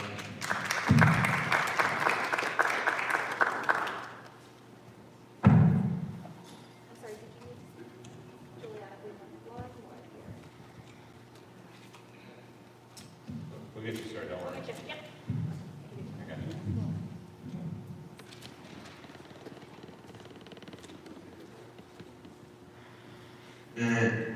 Buenas noches a cada uno de ustedes. En primer lugar, darle gracias a Dios por permitirnos a cada uno de nosotros estar aquí esta noche. Good evening, everyone. Thank you for being here. First of all, I would like to thank God for allowing us all to be here. Mi nombre es Oscar Lara y igual que mis amigos me gustaría que se levanten. Esta noche nosotros venimos a hablarles sobre un nuevo proyecto que nosotros tenemos como comunidad hispana. I, along with my friends and colleagues, are here to talk to you about a new project we have with the Hispanic community. Nosotros tenemos alrededor de, en el área Caseyville, Winsonville, Woodland, Randallstown, alrededor de 1,000 personas hispanas. In Randallstown, Wilsontown, Catesville, Windsor Mill, we have about 1,000 people that we're connected with. Y queríamos esta noche ver en qué el condado se puede comprometer con nosotros y nosotros estamos dispuestos a cumplir lo que el condado nos dé, reglas y todo, porque tenemos muchos jóvenes, como decía mi compañero, mujeres y adultos que tenemos programas de fútbol, soccer. We would like to know what commitment the county has with our community. We have young children, women, older folks in these neighborhoods, in this district, that are interested in athletics. We want to play soccer. We want to have a successful soccer league. En estos momentos nosotros no tenemos el apoyo del condado de Baltimore y nos está tocando irnos a Howard County y ellos nos están cobrando $100, $60 en $100 en grama artificial y $60 por hora en grama natural. Currently, we don't have the support of Baltimore County. We are going to Howard County to play soccer. We're being charged $100 per field, $60 for artificial fields per hour. Y la verdad es que usted sabe, nosotros somos personas que no tuvimos la oportunidad de haber nacido en este país, pero igual que las personas que nacieron en este país, nosotros hacemos taxes y compramos lo que vamos a comprar igual que cualquier persona americana que nació en este país y nosotros también contribuimos con el condado. While we did not have the good fortune of being born in this country, like everyone else born here, we pay taxes, we buy things, we invest in our community. Nos gustaría tener el apoyo del condado porque estamos tratando de que las personas, los hispanos, ustedes saben que estamos catalogados la mayoría como personas maleducadas y que no tenemos buena reputación. Entonces lo que nosotros estamos tratando esta noche es de que ustedes nos ayuden y nosotros poder ayudar a los jóvenes. Tenemos mujeres y tenemos adultos y queríamos ver en qué el condado se puede comprometer con nosotros. We would like to know what the commitment is from Baltimore County to work with us. Our community is often plagued with bad reputations, comments about our behavior and what we do. We are committed to following county rules. We are committed to being good members of the community, but we need the support so that we can have athletic programs for our youth so that they stay in school and stay in a good, solid path. Confío en que Dios tocará el corazón de cada uno de ustedes, las autoridades de Baltimore, y nos pueda ayudar en este proyecto que nosotros tenemos. Estaremos eternamente agradecidos y queremos trabajar de la mano con el condado. No queremos ir a usar las canchas y que los saquen. Queremos ver en qué se pueden comprometer y nosotros tener nuestro espacio.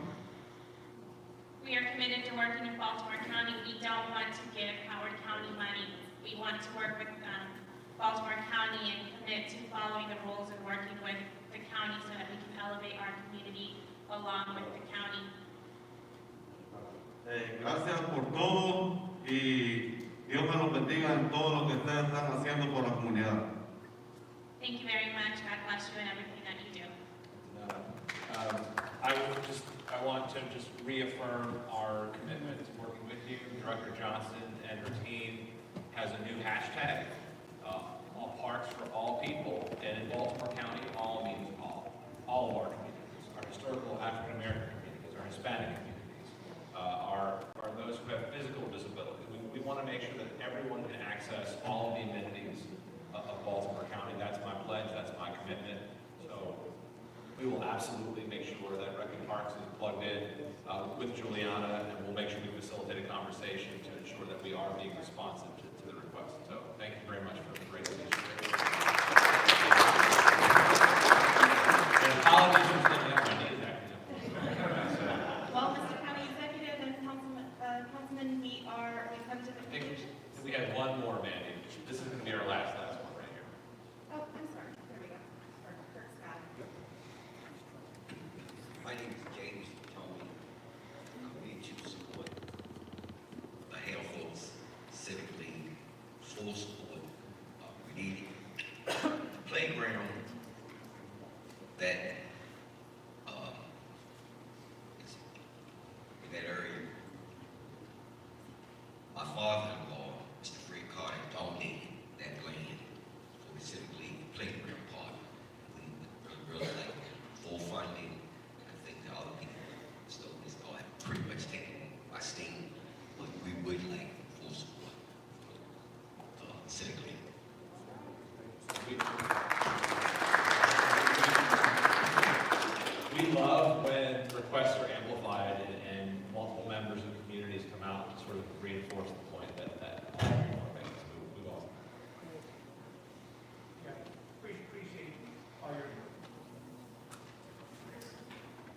believe everyone's had a chance to speak, and I want to throw it over to you to close us out.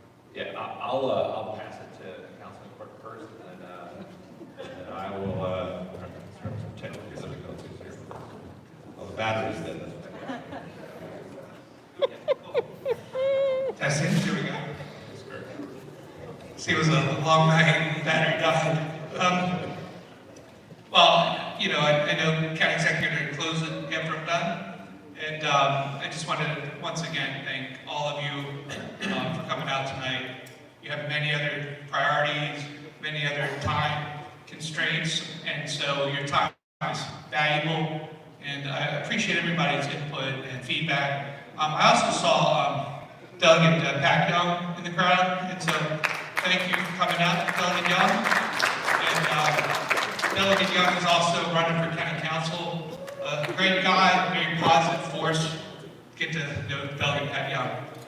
And in closing, thank you all very much. I'm going to turn the microphone over to our county executive, but once again, I really think this is a great program you do every year, community engagement, updating everybody, almost like a professor, which I really like. And I appreciate your transparency and our partnership, and all the capital budget in District 1 as well, and all the road resurfacing. So thank you so much, appreciate it. Thanks, Tom. A long night, so I will be brief. Pat Chairman of the Baltimore County House Delegation, he helped lead the fight actually for the Build to Learn Act we talked about earlier for school construction. I know I'm hoping we have good news in the capital budget this year so that we can do even more in school construction. But I want to thank Pat and all of our legislative partners in both the House and the Senate again, Speaker Adrian Jones, pride of Baltimore County, really shattering ceilings down there in Annapolis, a great partner too. But closer to home, I know this is, Lord willing, this isn't my last town hall for District 1, but you know, we got to get through the next couple of months. But I know I won't be sitting next to Councilman Quirk, and I just want to again thank him for the work that he's done on behalf of the residents of District 1. It's clear that there have been relationships and partnerships formed over the years to make sure that we are building the new Lansdowne High School, that we are building the new Wilkins, and we're being responsive. And so I know he will be reminding me of all our partnership as we finalize the budget, and so the things that came out tonight will be, I'm sure, front and center. This is the next to the last budget town hall with the county agencies and department heads. It's a commitment, y'all, to do this seven times in a short span, but it's important that we do it. And so I just want to thank all the leaders of Baltimore County, our chiefs, our department heads, our senior leaders for taking the time to be present. And most of them aren't always speaking. Our fantastic library director and so many others are showing up because they believe in the work that they're doing, and they believe in our communities. So I'll just leave you with that. We believe in you. We believe in Baltimore County. We aspire to always be better. I'm really proud of what we've done, but this is how we continue to improve. So God bless, and thank you all so much for being here.